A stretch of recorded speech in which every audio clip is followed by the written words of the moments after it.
إن الحمد لله نحمده ونستعينه ونستغفره ونعوذ بالله من شرور أنفسنا ومن سيئات أعمالنا من يهده الله فلا مضل له ومن يضلله فلا هادي له وأشهد أن لا إله إلا الله وحده لا شريك له وأشهد أن محمدا عبده ورسوله أما بعد فإن خير الحديث كتاب الله وخير الهدي هدي محمد صلى الله عليه وسلم وشر الأمور محدثاتها وكل محدثة بدعة وكل بدعة ضلالة وكل ضلالة في النار. أعوذ بالله السميع العليم من الشيطان الرجيم من همزه ونفخه ونفثه. بسم الله الرحمن الرحيم. رب اشرح لي صدري ويسر لي أمري واحلل عقدة من لساني يفقهوا قولي. بسم الله الرحمن الرحيم. ان الله وملائكته يصلون على النبي يا ايها الذين امنوا صلوا عليه وسلموا تسليما. اللهم صل على محمد وعلى ال محمد كما صليت على ابراهيم وعلى ال ابراهيم انك حميد مجيد. اللهم بارك على محمد وعلى ال محمد كما باركت على ابراهيم وعلى ال ابراهيم انك حميد مجيد.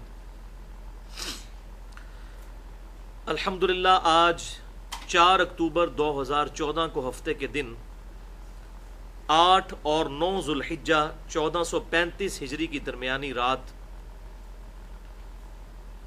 قرآن کلاس نمبر 145 میں ہم سورۃ التوبہ کی آیت نمبر 117 سے شروع کریں گے. اب سورۃ التوبہ کی صرف 13 آیات باقی ہیں. ان میں سے 11 آیات انشاءاللہ آج ڈسکس کریں گے اور انہی 11 آیات کے اندر وہ شہرا آفاق آیت بھی ہے جس میں اللہ تبارک و تعالیٰ نے سورۃ غزوہ تبوک سے پیچھے رہ جانے والے اصحاب جن کی وجہ سے سورۃ التوبہ کا نام سورہ التوبہ ہے، یعنی اللہ تعالیٰ نے ان کی توبہ قبول کی، ان 3 اصحاب کا ذکر خیر بھی انشاءاللہ آئے گا. اور پھر سورۃ التوبہ کی آخری 2 آیات قرآن پاک میں اہم ترین آیات ہیں، اس لیے میں انہیں جان بوجھ کر آج کے لیکچر میں سکپ کر دوں گا. وہ اتنی امپورٹنٹ آیات ہیں کہ وہ اس چیز کی متقاضی ہیں کہ ان پر الگ سے ایک پوری گفتگو کی جائے. بسم اللہ الرحمن الرحیم. لقد جاءکم رسول من انفسکم عزیز علیہ ما عنتم حریص علیکم بالمؤمنین رؤوف الرحیم. یعنی امام کائنات سید الاولین والآخرین شفیع المذنبین رحمت للعالمین سیدنا و مولانا امام اعظم محمد رسول اللہ صلی اللہ علیہ وآلہ وسلم کی جو اپنی امت کے ساتھ محبت اور شفقت کا رشتہ ہے، اس کی طرف ان آیات کے اندر اشارہ ہے. سورۃ التوبہ کی آیت نمبر 128 اور 129 کے اندر. تو انشاءاللہ ہماری اگلی گفتگو اس پر مشتمل ہوگی. آج ہم یہ 11 آیات کور کریں گے اور صحیح بخاری اور صحیح مسلم کی روشنی میں ان 3 پیچھے رہ جانے والے اصحاب جن میں ٹاپ آف دا لسٹ سیدنا کعب ابن مالک رضی اللہ تعالی عنہ تھے، ان کی زبانی انشاءاللہ غزوہ تبوک سے پیچھے رہ جانے پر جو اللہ تعالیٰ کی طرف سے ان پر گرفت آئی اور پھر الٹیمیٹلی ان کی توبہ قبول ہوئی، اس کا انشاءاللہ ڈیٹیل سے ذکر بھی سنیں گے. اور تمہیداً آخری بات آج کی گفتگو کے حوالے سے وہ یہ ہے کہ ہماری آج کی جو گفتگو ہے یہ مسئلہ نمبر 99 کے نام سے اہل سنت پاک.com پر ہمارے یوٹیوب کے چینل اور tune.pk کے چینل انجینئر محمد علی مرزا کے تھرو اپلوڈ ہوگی. اور اگلی دفعہ جو گفتگو ہوگی رسول اللہ صلی اللہ علیہ وسلم کی امت سے محبت اور شفقت کا بیان، وہ مسئلہ نمبر 100 کے نام سے انشاءاللہ ہماری یہ سینچری بھی مکمل ہوگی. اور میری بڑی خواہش تھی کہ ہمارا جو مسئلہ نمبر 100 ہے وہ کسی خاص ٹاپک پہ آئے. تو اللہ تعالیٰ کی طرف سے یہ کرامت ہوئی ہے کہ بڑا اہم اور خاص ٹاپک ہے رسول اللہ صلی اللہ علیہ وسلم کی اپنی امت سے محبت اور شفقت کا بیان. انشاءاللہ میں اس میں قرآن پاک سے 8 مختلف مقامات سے کراس ریفرنس بھی پیش کروں گا ان سورۃ التوبہ کی آخری 2 آیات سے ہٹ کر، پلس صحیح بخاری اور صحیح مسلم سے کوشش کروں گا کہ 8-10 احادیث پیش کی جائیں. ویسے احادیث تو بہت زیادہ ہیں لیکن بخاری اور مسلم سے پیش کی جائیں تاکہ اس کی صحت کے اعتبار سے بھی امت کو ایکسیپٹ کرنے میں کوئی پرابلم نہیں ہوتی۔ بہرحال آج کی گفتگو کی طرف آتے ہیں۔ سورۃ التوبہ آیت نمبر 117۔ اعوذ باللہ السمیع العلیم من الشیطان الرجیم من ہمزہ ونفخہ ونفثہ، بسم اللہ الرحمن الرحیم۔ لقد تاب اللہ علی النبی والمہاجرین والانصار، بے شک اللہ نے توبہ قبول کر لی، اللہ نے رجوع فرمایا اپنے نبی کی طرف اور مہاجرین کی طرف اور انصار کی طرف، الذین اتبعوہ فی ساعۃ العسرہ، کہ جنہوں نے نبی صلی اللہ علیہ وسلم کی اتباع کی تھی اس مشکل کی گھڑی میں، یعنی غزوہ تبوک کے موقع پر۔ من بعد ما کاد یزیغ قلوب فریق منہم، جبکہ اس وقت حال یہ تھا کہ ایک گروہ قریب تھا کہ اس کے دل ٹیڑے ہو جاتے، یعنی وہ آپ صلی اللہ علیہ وسلم کی دعوت جہاد پر لبیک نہ کہہ کر اپنی آخرت برباد کر لیتے۔ یہاں تک صورتحال پہنچ چکی تھی انہی اہل ایمان کے اندر، چونکہ مشکل کی گھڑی تھی غزوہ تبوک۔ ثم تاب علیہم، تو اللہ نے ان کی طرف رجوع فرمایا، انہ بہم رؤوف الرحیم، بے شک اللہ تعالیٰ ان پر شفقت فرمانے والا اور رحم فرمانے والا ہے۔ یہ توبہ کا جو لفظ ہے، یہ جب اللہ کا بندے کے ریفرنس سے آئے تو اس کا مطلب ہے اللہ کی رحمت کا اپنے بندوں کی طرف متوجہ ہونا، اور جب بندوں سے اللہ کی ریفرنس سے آئے کہ ہم توبہ کرتے ہیں تو اس کا مطلب ہے کہ انسان اپنے گناہ کے بعد اپنے رب کی رحمت کی امید میں اللہ کی طرف متوجہ ہو۔ اللہ کا بندوں کی طرف متوجہ ہونا بھی توبہ ہے، اور بندوں کا رب کی طرف متوجہ ہونا بھی توبہ ہے۔ لفظ ایک ہی استعمال ہوتا ہے، لیکن وہ اپنے کانٹیکسٹ کے اعتبار سے بتائے گا کہ یہ اللہ کا بندوں کی طرف متوجہ ہونا ہے، یہ بندوں کا اللہ کی طرف۔ تو یہاں پر اپنے لغت کے معنوں میں آیا لقد تاب اللہ علی النبی، بے شک اللہ تعالیٰ متوجہ ہوا اپنی رحمت کے ساتھ اپنے پیغمبر پر اور مہاجرین پر اور انصار پر، جنہوں نے اتباع کی اس مشکل کی گھڑی میں، یعنی غزوہ تبوک کے موقع پر، جبکہ قریب تھا کہ کئی لوگوں کے دل ٹیڑے ہو جاتے۔ اللہ تعالیٰ نے ان کی طرف رجوع فرمایا، اور بے شک وہ اپنے بندوں پر شفقت فرمانے والا اور رحم فرمانے والا ہے۔ تو یہ الحمدللہ آیت نمبر 117 میں غزوہ تبوک کا پھر یہ ذکر آیا، اور سورۃ التوبہ کی آیت نمبر 38 سے لے کر اب تک مسلسل غزوہ تبوک پر لائیو کمنٹری جاری ہے، اور یہ تقریباً 11 رکوع بنتے ہیں، 90 کے قریب آیات اپنے مکمل ہونے تک اس سورۃ التوبہ کے۔ اس حوالے سے میں بڑی ڈیٹیل کے ساتھ غزوہ تبوک کے حوالے سے گفتگو کر چکا ہوں، اس کا پس منظر کیا تھا، کس موقع پر ہوئی، اور اس میں کیا کیا حالات آئے۔ تو مینلی 2 لیکچرز اس پہ جو ریکارڈ ہو چکے ہیں، میں ان کا ریفرنس یہاں پر بتا دیتا ہوں۔ ایک ہے مسئلہ نمبر 94 جو 85 منٹ کی گفتگو ہے، جس کا عنوان تھا غزوہ تبوک کے موقع پر مومنین صحابہ اکرام علیہم رضوان اور منافقین کے کردار کا فرق، اور دوسری گفتگو مسئلہ نمبر 96 عظمت صحابہ، رد منافقین اور سنی شیعہ اختلاف کا تحقیقی جائزہ، وہ 104 منٹ کی گفتگو۔ تو یہ دونوں لیکچرز جو ہیں وہ غزوہ تبوک کے حوالے سے بڑے ڈیسائزو ہیں، آج محل نہیں کہ میں ان ساری چیزوں کو ریپیٹ کروں۔ اب سورۃ التوبہ کی آیت نمبر 118 میں ان 3 اصحاب کا ذکر ہے جو ہے تو کامل الایمان مومنین تھے، اور ان میں سے 2 بدری صحابی بھی تھے، لیکن اس وقت نفس کے غلبے کی وجہ سے وہ غزوہ تبوک میں پیچھے رہ گئے۔ تو ان کی طرف اب اشارہ ہے، وَعَلَى الثَّلَاثَةِ الَّذِينَ خُلِّفُوا، اور اللہ تعالیٰ متوجہ ہوا ان تینوں پر بھی جو کہ پیچھے رہ گئے تھے، حَتَّى إِذَا ضَاقَتْ عَلَيْهِمُ الْأَرْضُ بِمَا رَحُبَتْ، یہاں تک کہ زمین اپنی ساری وسعت کے باوجود ان پر تنگ ہو گئی، کیونکہ سوشل بائیکاٹ ان کا ہو گیا تھا۔ صحابہ کرام علیہم رضوان کو آپ صلی اللہ علیہ وسلم نے حکم دے دیا تھا کہ اب ان کے ساتھ کسی نے کوئی گفتگو نہیں کرنی، اور تقریباً 50 دن اس کنڈیشن میں ان پر گزرے، اور اس میں سے آخری 10 دن وہ بھی تھے جن میں آپ صلی اللہ علیہ وسلم نے ان کی بیویوں کو بھی حکم فرمایا پیغام بھجوا کر کے اپنے خاوندوں سے الگ ہو جاؤ۔ تو بڑا مشکل کا وقت تھا، اور اللہ تعالیٰ نے اس کی طرف اشارہ کیا کہ جب زمین اپنی تمام وسعتوں کے باوجود ان پر تنگ ہو گئی، وضاقت علیہم انفسہم، اور ان کی خود اپنی جانیں اپنے آپ پر بوجھ بن گئیں، وظنوا اللہ ملجأ من اللہ، اور انہوں نے جان لیا کہ ان کے لیے اللہ کی طرف سے کوئی پناہ گاہ نہیں ہے، الا الیہ، سوائے اس کے کہ اسی کی طرف رجوع کریں۔ ثم تاب علیہم لیتوبوا، پھر اللہ تعالیٰ ان کی طرف متوجہ ہوا، اللہ نے ان کی طرف توبہ فرمائی، یعنی رحمت کی نظر فرمائی، تاکہ وہ بھی لیتوبوا، تاکہ وہ بھی توبہ کریں۔ تو اب یہاں پر دیکھیں دونوں کے لیے توبہ کا لفظ استعمال ہوا، اللہ کا بندے کی طرف متوجہ ہونا اور پھر بندے کا اپنے رب کی طرف متوجہ ہونا۔ ان اللہ هو التواب الرحیم، اب دیکھ لیں التواب بھی اللہ کا نام ہے، حالانکہ التوبہ ہم کرتے ہیں لیکن اللہ کا نام التواب۔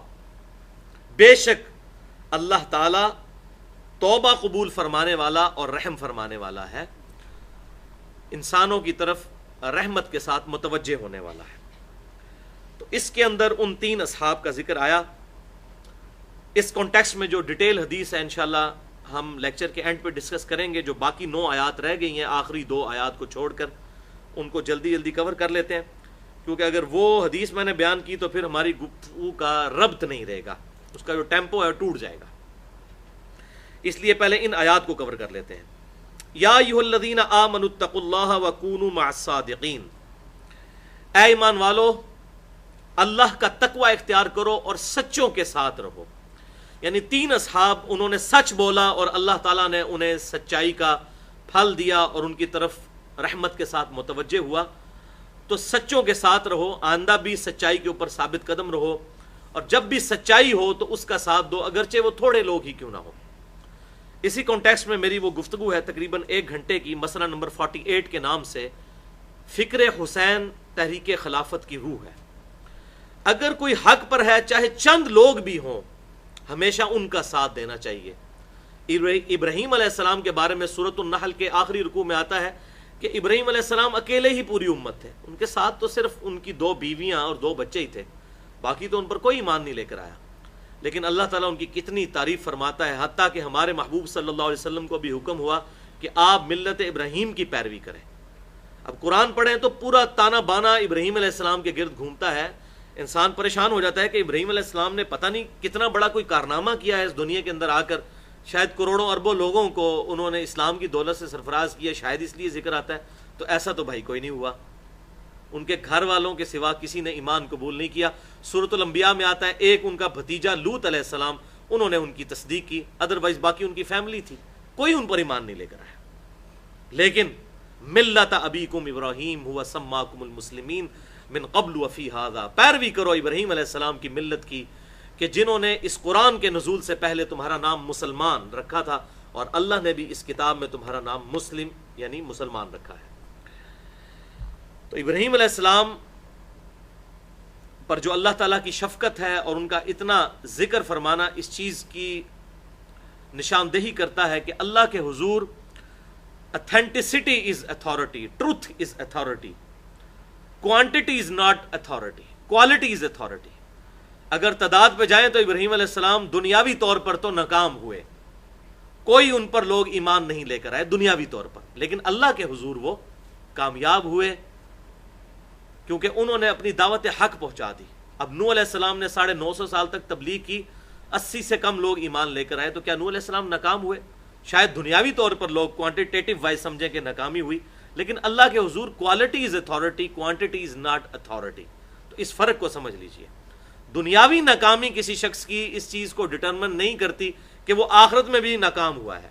سیدنا حسین رضی اللہ تعالیٰ عنہ کو بظاہر دنیا میں شکست ہوئی، لیکن اس کا یہ مطلب نہیں کہ ان کی آخرت داؤ پہ لگ گئی۔ وہ امت کے لیے پھر روشنی کا مینار ٹھہرے کہ کبھی بھی باطل کے ساتھ کمپرومائز نہیں کرنا، چاہے تم تعداد میں تھوڑے ہی کیوں نہ ہو۔ لہذا اس حوالے سے یا ایھا الذین آمنوا اتقوا اللہ وکونوا مع الصادقین، مسئلہ نمبر 48 فکر حسین تحریک خلافت کی روح ہے، اس میں نے ڈیٹیل کے ساتھ گفتگو کی ہے۔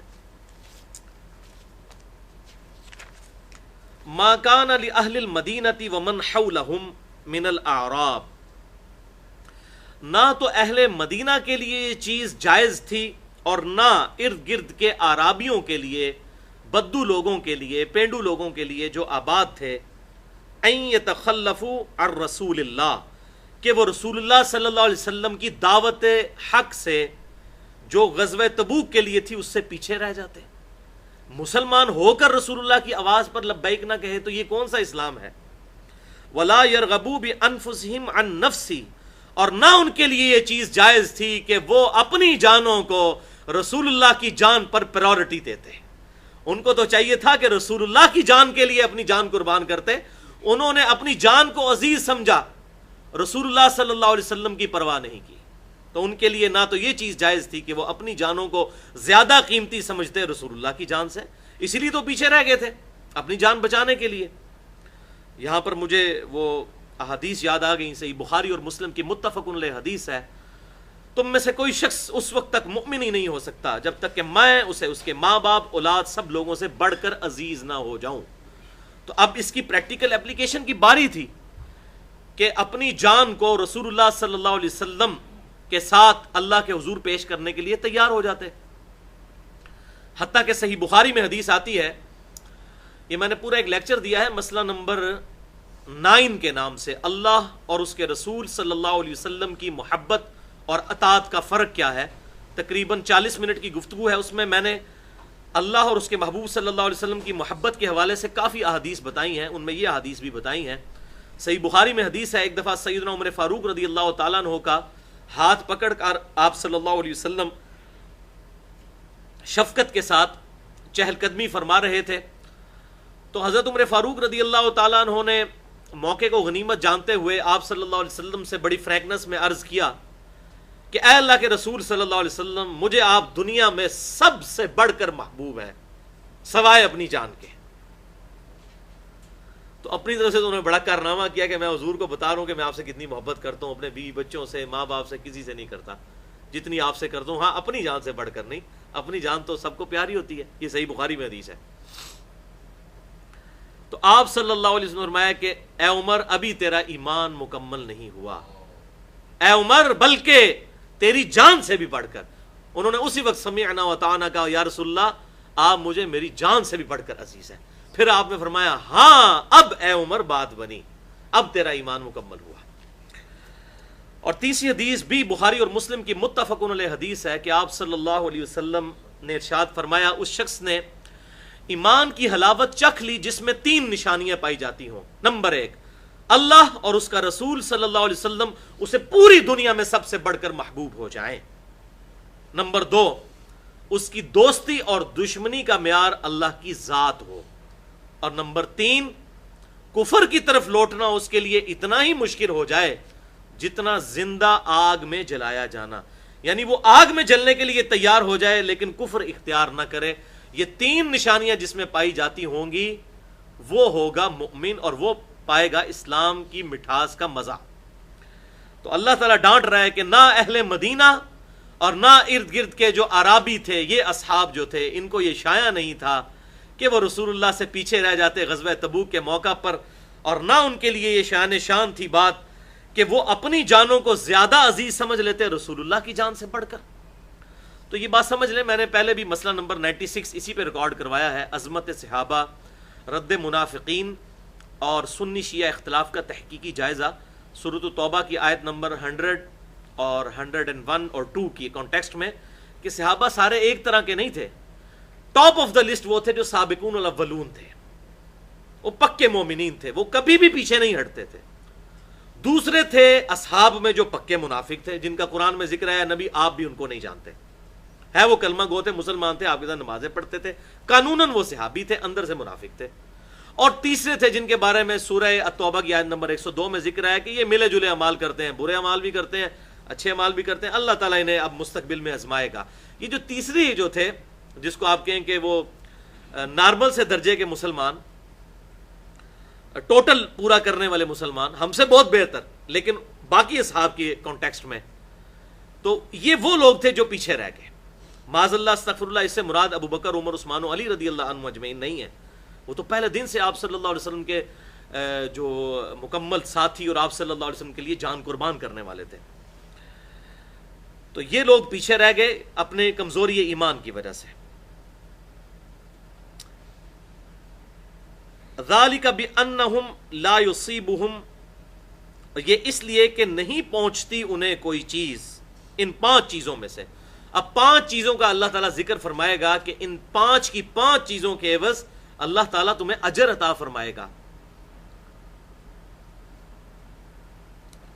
نہیں پہنچتی انہیں کوئی چیز، کیا چیز؟ لا یصیبہم ظمأ، نہیں پہنچتی ان کو پیاس، ولا نصب، اور نہ کوئی تکلیف، کوئی بھی تکلیف، ولا مخمصۃ فی سبیل اللہ، اور نہ اللہ تبارک و تعالیٰ کی راہ میں بھوک،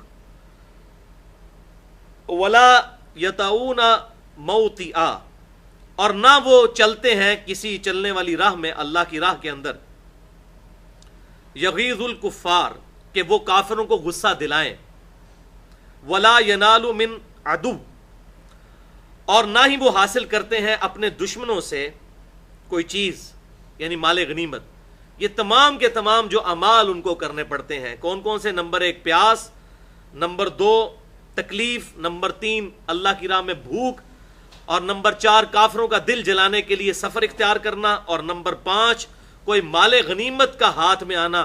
یہ 5 کی 5 تکلیفیں انہیں نہیں پہنچتی الا کتب لہم بہ عمل صالح، مگر یہ کہ اللہ تعالیٰ ان تمام اعمال کے بدلے میں ان کے لیے نیک اعمال لکھ دیتا ہے، تمام اعمال کے بدلے میں۔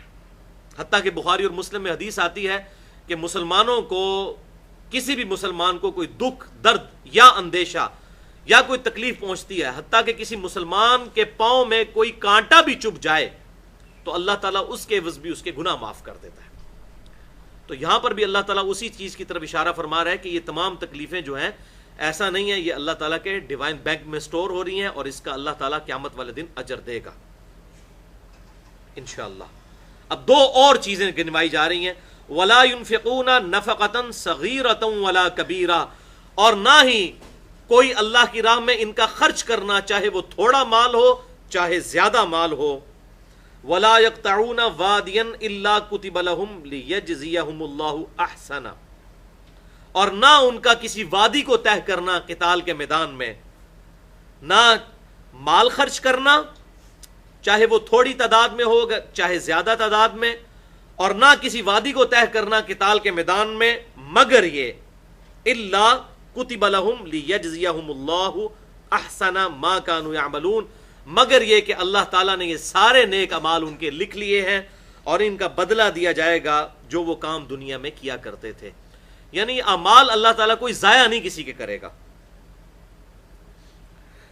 اب سورۃ التوبہ کی آیت نمبر 122 آ رہی ہے، یہ بھی بڑی اہم آیت ہے، اگر اس پہ بھی گفتگو کی جاتی تو 1 گھنٹہ اس کے لیے بھی الگ چاہیے، یہ بڑی امپورٹنٹ آیت ہے۔ بہرحال میں اسے سرسری کور کر دیتا ہوں، کیونکہ اس ٹاپک پہ میں پہلے بھی کئی دفعہ گفتگو کر چکا ہوں۔ وَمَا كَانَ الْمُؤْمِنِينَ لِيَنْفِرُوا كَافَّةً، اور تمام مومنین کے لیے یہ کبھی نہیں ہو سکتا کہ وہ سب کے سب ہی اللہ کی راہ میں نکل پڑیں۔ وَمَا كَانَ الْمُؤْمِنُونَ لِيَنْفِرُوا كَافَّةً، یہ کبھی نہیں ہو سکتا کہ سارے کے سارے ایمان والے اللہ کی راہ میں نکل پڑیں۔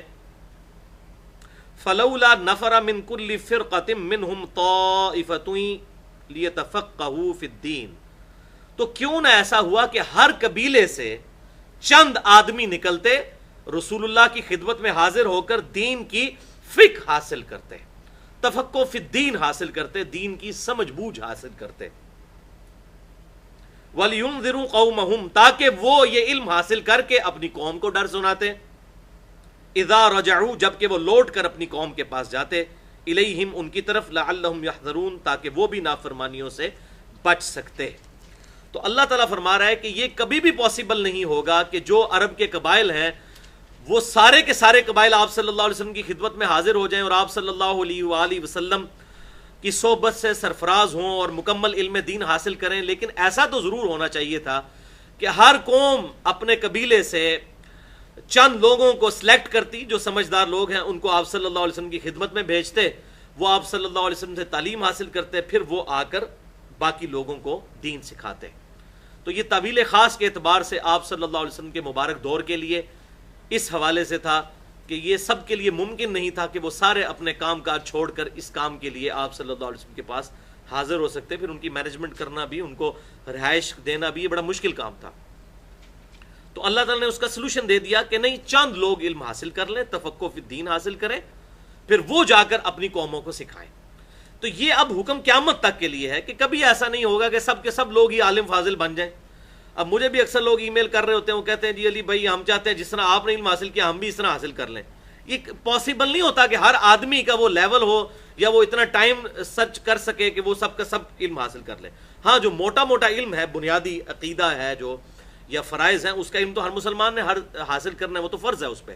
باقی جو اتنی جزیات ہیں اس کے لیے ظاہر ہے چند لوگ ہی ہوں گے جو سامنے آئیں گے، پھر وہ باقی لوگوں کو دین سکھائیں گے۔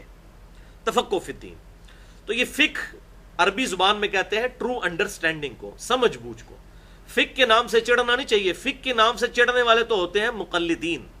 تقلید اور فقہ ایک دوسرے کے اپوزٹ ورڈ ہے۔ جو مقلد ہوگا وہ کبھی بھی فقہ کا ماننے والا نہیں ہوگا۔ مقلد کہتے ہیں پنجابی میں لائی لگ کو، اندھے بن کے کسی کے پیچھے چلنے والا۔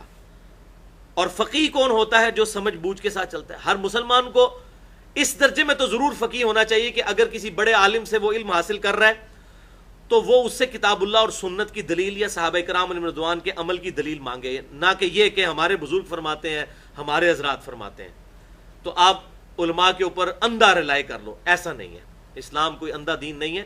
اسلام میں اتھینٹسٹی، اتھارٹی ہے۔ ایون حیات النبی والے لیکچر میں نے ایک حدیث صحیح بخاری سے بتائی تھی کہ جب آپ صلی اللہ علیہ وسلم کی وفات ہوئی تو سیدنا ابوبکر صدیق رضی اللہ تعالیٰ عنہ نے وہاں پر خطبہ دیا، جب حضرت عمر نے وہ تلوار اٹھا لی تھی۔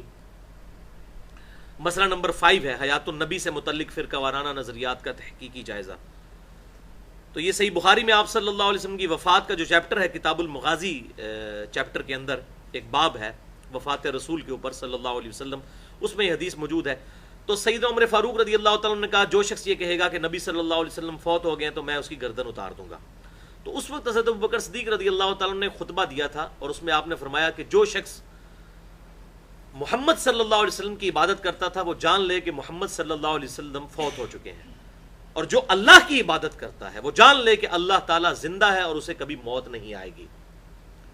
اور پھر انہوں نے اپنی اس بات کی دلیل میں قرآن کی آیت پیش کی، انک میت و انہم میتون، سورہ الزمر کی آیت۔ اے نبی بے شک تمہیں بھی موت آنی ہے اور ان کو بھی مرنا ہے۔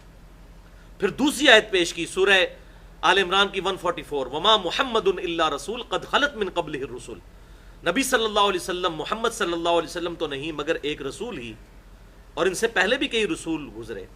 اگر یہ فوت ہو جائیں، جنگ میں شہید کر دیے جائیں تو کیا اپنے دین سے الٹے قدم پھر جاؤ گے؟ ہمارے نبی پہ تمہارا کوئی احسان ہے ایمان قبول کر کے؟ تم نے تو اپنے اوپر احسان کیا ہے، اور جو کوئی اپنے دین سے الٹے قدم پھرے گا اپنا ہی نقصان کرے گا، اور جو ثابت قدم رہنے والے ہیں اللہ تعالیٰ ان کو جزا دے گا۔ تو سیدنا ابوبکر صدیق رضی اللہ تعالیٰ عنہ نے بھی اپنی بات کے ثبوت میں قرآن کی آیات پیش کی۔ اس کے علاوہ بھی بخاری اور مسلم سے درجنوں احادیث میں پیش کر سکتا ہوں کہ صحابہ کرام علیہم رضوان اپنی بات کی دلیل میں حدیث اور آیت پیش کرتے تھے۔ حتیٰ کہ بخاری اور مسلم میں حضرت حسان ابن ثابت رضی اللہ تعالیٰ عنہ کے جو فضائل کا چیپٹر ہے اس میں متفق علیہ حدیث ہے بخاری اور مسلم دونوں میں کہ حسان ابن ثابت رضی اللہ تعالیٰ عنہ مسجد میں بیٹھ کے نعت پڑھ رہے تھے، حضرت عمر وہاں سے گزرے جو کہ امیر المومنین تھے، اس وقت خلیفہ تھے، اور کیا روب تھا ان کا۔ تو انہوں نے حضرت حسان کی طرف گھورتے ہوئے یوں دیکھا کہ یہ مسجد میں کیا کر رہا ہے، شعر پڑھ رہا ہے۔ تو حضرت حسان بھی آگے پھر صحابی تھے، دبنے والے تو نہیں تھے۔ انہوں نے کہا عمر اس طرح مجھے مت دیکھ، تو اس سے بہترین شخصیت مسجد میں بیٹھی ہوتی تھی اور میں ان کو بھی نعتیں سنایا کرتا تھا، اور تو مجھے اس طرح دیکھ رہا ہے۔ تو حضرت عمر جو ہے وہ ٹھٹک گئے۔ انہوں نے کہا حسان اپنے بات کے ثبوت میں کوئی گواہ پیش کرو۔ تو انہوں نے کہا یہ ابو ہریرہ بیٹھے ہیں، ان سے پوچھ لو کہ رسول اللہ کو میں نعت سنایا کرتا تھا کہ نہیں، اور حضور صلی اللہ علیہ وسلم میرے لیے دعا فرمایا کرتے تھے، اے اللہ روح قدس کے ذریعے، جیسے عیسیٰ علیہ السلام کی مدد کی تھی اللہ نے روح قدس کے ذریعے، حسان بن ثابت کی مدد فرما روح قدس کے ذریعے۔ تو حضرت ابو ہریرہ نے کہا امیر المومنین حضرت حسان سچ کہہ رہے ہیں۔ تو حضرت عمر پیچھے ہٹ گئے۔ تو اس سے ہی پتہ چلا کہ صحابہ کرام علیہم رضوان میں اگر اختلاف بھی ہوتا تھا، اب انہوں نے نہیں کہا جی اتنے بڑے بزرگ حضرت عمر یہ جو ہیں ان کو غلطی کیسے لگ سکتی ہے۔ اب اس قسم کے میں اگر واقعات پیش کروں تو 2 گھنٹے اس کے لیے چاہیے، لیکن یہ بات سمجھ لیں تفقہ فی الدین، فقیہ ہونے کا یہ مطلب نہیں ہے کہ جو میں کہوں گا وہ اتھارٹی ہے۔ مطلب یہ ہے کہ میں دین کی سمجھ بوجھ رکھوں اور میں پھر کتاب و سنت کے دلائل کی روشنی میں آگے کسی تک بات پہنچاؤں، نہ کہ اپنا پرسنل اوپینین کسی کو بتاؤں. اور جہاں پر پرسنل اوپینین ہوگا وہاں پر آپ اختلاف رکھ سکتے ہیں، یہی اجتہاد کی خوبصورتی ہے. تو اجتہاد قیامت تک کے لیے جاری ہے. اس حوالے سے اجماع کی حجیت اور اجتہاد کی حجیت کے حوالے سے میری 40 منٹ کی گفتگو ہے، مسئلہ نمبر 31 کے نام سے اجماع کی حجیت اور اس کی 17 مثالیں. اس میں نے کتاب و سنت کے دلائل کی روشنی میں اہل سنت کا منہج کیا ہے، یعنی پہلے نمبر پر کتاب اللہ، پھر سنت رسول صلی اللہ علیہ وسلم، پھر اجماع امت، اور چوتھی چیز ہے اجتہاد. اس حوالے سے ڈیٹیل سے گفتگو کی ہے. اور دوسرا لیکچر ہے مسئلہ نمبر 71A کے نام سے علماء اور بزرگوں کی اندھا دھند پیروی کا انجام اور اس کا علاج. تو آج محل نہیں کہ میں اس میں ڈیٹیل میں پڑھوں. ایک حدیث میں یہاں پر بتا دیتا ہوں، بخاری اور مسلم کی متفق علیہ حدیث ہے. آپ صلی اللہ علیہ وسلم نے فرمایا، اللہ تعالیٰ جس کے ساتھ بھلائی کا ارادہ فرماتا ہے اسے دین کی فقہ عطا فرما دیتا ہے، سمجھ بوجھ. اس میں امام بخاری نے باب بھی باندھا ہے کہ جس کے ساتھ اللہ بھلائی کا ارادہ کرے اسے دین کی فقہ عطا فرما دیتا ہے. اور اللہ تعالیٰ عطا فرماتا ہے اور میں تقسیم کرتا ہوں. یعنی یہ علم دین اللہ کی طرف سے ہے اور میں امت تک جو پیغام پہنچاتا ہوں یہ میرا ذاتی پیغام نہیں، میں آن دا بہاف آف اللہ یہ پیغام تم تک پہنچا رہا ہوں. اسی کا وہ دوسرا جز ہے جو ٹکڑا پکڑ لیتے ہیں کہ اللہ دیتا ہے اور میں تقسیم کرتا ہوں. آگے کہتے ہیں جی وہ روٹی اللہ دیتا ہے، رسول اللہ علیہ وسلم تقسیم کرتے ہیں. یہ کھانا اللہ تعالیٰ دیتا ہے لیکن تقسیم حضور صلی اللہ علیہ وسلم کرتے ہیں. یہ پورا کنٹیکسٹ کیا ہے کہ دین اللہ تعالیٰ نے دیا ہے اور میں دین اللہ کے بہاف پہ تقسیم کرتا ہوں. الحمدللہ. تو ظاہر ہے کہ پیغمبری دنیا پہ اللہ کی حجت ہے، انہی کے ذریعے دین ہم تک پہنچا. اب اگلی آیت بھی بڑی اہم ہے، سورۃ التوبہ کی آیت نمبر 123. یا ایھا الذین آمنوا قاتلوا الذین یلونکم من الکفار. اے ایمان والو جنگ کرو ان کافروں کے ساتھ جو کہ آس پاس ہیں تمہارے. یہ اب کانٹیکسٹ یہ نہ سمجھیے گا کہ ہمیں حکم ہو گیا کہ ارد گرد جتنے کافر ہیں ان کو قتل کر دو. یہ بات بیچارے وہ چھوٹے دماغ کے مولوی یہ سمجھ لیتے ہیں. یہ کانٹیکسٹ کیا چل رہا ہے؟ بیسیکلی رومن امپائر جو ہے وہ اسلام کے بارڈر کے اوپر فوجیں لے کے آ گئی تھی 1.5-2 لاکھ کی، اور آپ صلی اللہ علیہ وسلم غزوہ تبوک کے لیے وہاں روانہ ہوئے. اور پھر آپ صلی اللہ علیہ وسلم کے رعب کی وجہ سے وہ بھاگ گیا. 30,000 صحابہ کرام آپ کے ساتھ تھے. 1.5-2 لاکھ کی فوج مقابلہ نہیں کر سکی. آپ صلی اللہ علیہ وسلم 20 دن تک وہاں پر رہے اور پھر اسلام کی ڈیٹرنس قائم ہو گئی. تو اس کی طرف اشارہ ہے کہ اب یہ ڈیٹرنس قائم رہنی چاہیے اور جب کبھی قتال کا موقع آئے گا ان کے ساتھ قتال کرنا ہے. اور پھر اس کی پریکٹیکل ایگزامپل آئی سیدنا عمر فاروق رضی اللہ تعالیٰ کے دور میں، جب جنگ یرموک ہوئی اس کے اندر رومن امپائر ڈھیر ہوئی اور باقی رومن امپائر جو ہے وہ جزیہ دینے پر آمادہ ہوئی. اور پھر جنگ قادسیہ میں پرشین امپائر بھی، ایران بھی جو ہے وہ فتح ہو گیا اور تقریباً 8,500 مسلمان شہید ہوئے اس جنگ کے اندر. ابو عبیدہ ابن سیدنا سعد ابن ابی وقاص رضی اللہ تعالیٰ عنہ مسلمانوں کی طرف سے امیر تھے.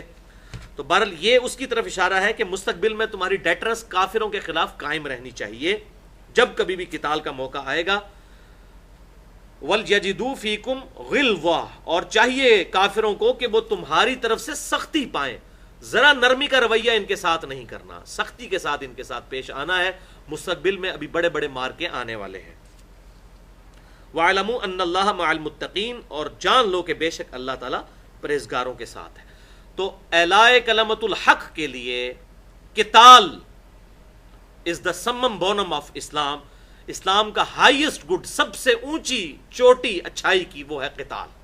کہ کوئی شخص اپنی جان لے کر اپنے رب کے حضور حاضر ہو جائے کہ اللہ یہ سب سے قیمتی چیز تھی میرے پاس، یہ میں تیری راہ میں قربان کرنے کے لیے میدان جنگ میں اتر آیا ہوں. قتال کے حوالے سے میں نے الگ سے بھی مسئلہ نمبر 25 کے نام سے گفتگو کی ہے. اس کے علاوہ بھی کافی لیکچرز ہیں. بہرحال سورہ التوبہ کی اسی تفسیر کے دوران جب آیت نمبر 29 آئی تھی، ہمارا جو لیکچر تھا 134 نمبر، اس میں وہ آیت آئی تھی سورۃ التوبہ آیت نمبر 29 کہ تم نے جو ہے اعلاء کلمت اللہ کے لیے، اللہ تعالیٰ کے کلمے کو بلند کرنے کے لیے، اس کے دین کو بلند کرنے کے لیے نکلنا ہے اور پوری دنیا کو ایمان کی دعوت پیش کرنی ہے. نمبر 1 یہ آپشن ہے، ایمان کی دعوت پیش کرنی ہے، یا تو لوگ اسلام قبول کر لیں. نمبر 2 اگر اسلام قبول نہیں کرتے تو دب کر رہے ہیں اور جزیہ دیں. وہ 4 دینار سالانہ ہوا کرتا تھا، میں نے ڈیٹیل کے ساتھ اس میں بتایا. اور اگر وہ جزیہ دینے پر آمادہ نہیں ہوتے تو پھر تیسرا آپشن ہے وہ قتال کے لیے تیار ہو جائیں. لیکن یہ صرف اسی خلیفہ کو اختیار ہے کہ وہ یہ کام کرے جب اس نے اپنے علاقے کے اندر اسلام قائم کیا ہو. اگر کوئی ایسا خلیفہ مسلمانوں کا حکمران بن جاتا ہے جس نے مسلمانوں کے علاقے میں بدماشی کا قانون رائج کیا ہوا ہو اور مسلمانوں کا مال ہڑپ کرتا ہو، مسلمانوں پر ظلم کرتا ہو، وہ کس منہ سے کہہ سکتا ہے کہ آپ اپنا ملک میرے حوالے کرو؟ جس طرح آج اکثر مسلمان ملکوں کی، بلکہ اگر میں کہوں سارے مسلمان ملکوں کی یہی حالت ہے، تو یہ جھوٹ نہیں ہوگا جب تک کہ اپنے ملک کے اندر اسلام نافذ نہ کریں۔ تو خلفۂ راشدین کا جو قتال تھا یہ بالکل ڈیفرنٹ تھا۔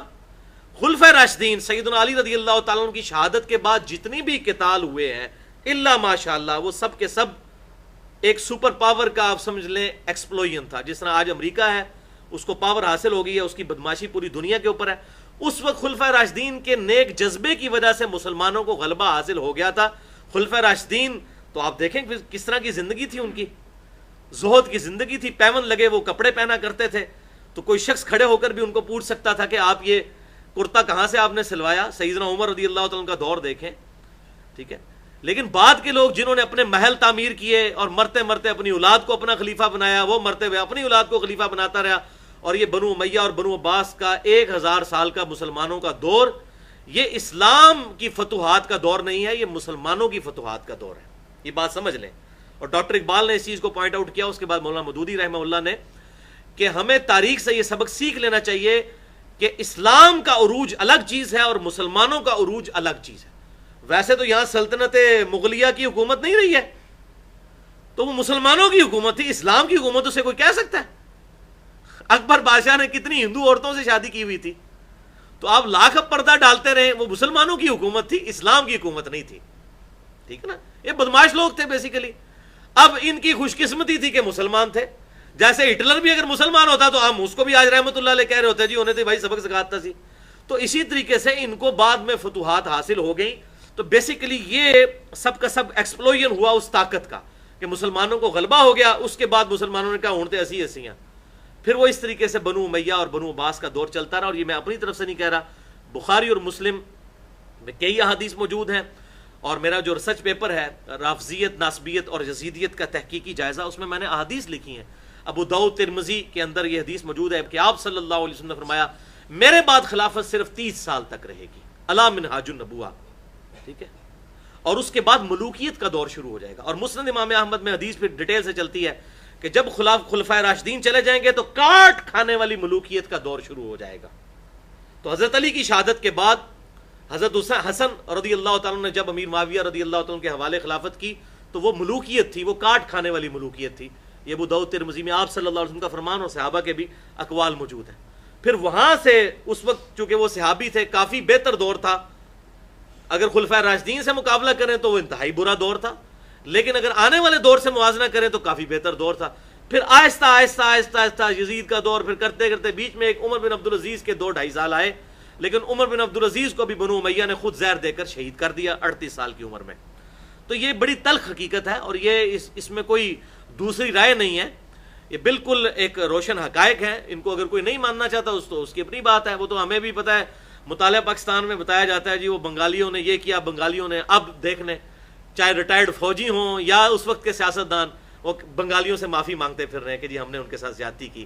ایک مسلمان کو دوسرے مسلمان کے ساتھ اس طریقے سے بیہیو نہیں کرنا چاہیے تھا۔ تو اب یہ سارے وہ غلطیاں مان رہے ہیں۔ تو وقت جو ہے یہ خود سب سے بڑا ٹیچر ہے، وہ سکھا دیتا ہے کہ اس وقت کیا ہوا تھا۔ تو یہ بات یاد رکھیے، مسلمانوں کا عروج الگ چیز ہے، اسلام کا عروج وہی 30 سال تھا آپ صلی اللہ علیہ وسلم کی وفات کے بعد۔ اس کے وقت سے مسلمانوں کا عروج ضرور رہا 1000 سال تک، لیکن اسلام کا زوال رہا۔ ہاں اب دوبارہ سے اسلام کا عروج نشأت ثانیہ کا آغاز ہو چکا ہے، جو 4 ادوار اس کے اندر آئے کہ خلفائے راشدین، اس کے بعد کاٹ کھانے والی ملوکیت، پھر جابر حکمران آئیں گے۔ جابر حکمرانوں کا دور بھی یہ کلولین پاورز کا ختم ہو چکا، گریٹ برٹن کا اور فرینچ کا، اور اب یہ دوبارہ سے نشأت ثانیہ کا آغاز ہو چکا ہے۔ اب انشاءاللہ تعالیٰ یہ امت کے ساتھ وعدہ ہے آپ صلی اللہ علیہ وسلم کے ذریعے اللہ تعالیٰ کا، هو الذی ارسل رسولہ بالہدی ودین الحق لیظہرہ علی الدین کلہ، وہی اللہ ہے جس نے اپنے محبوب صلی اللہ علیہ وسلم کو الہدا یعنی قرآن کے ساتھ اور دین حق کے ساتھ مبعوث کیا تاکہ اس دین کو سارے ادیان پر غالب کر دے، چاہے کافر اس کا برا مانے۔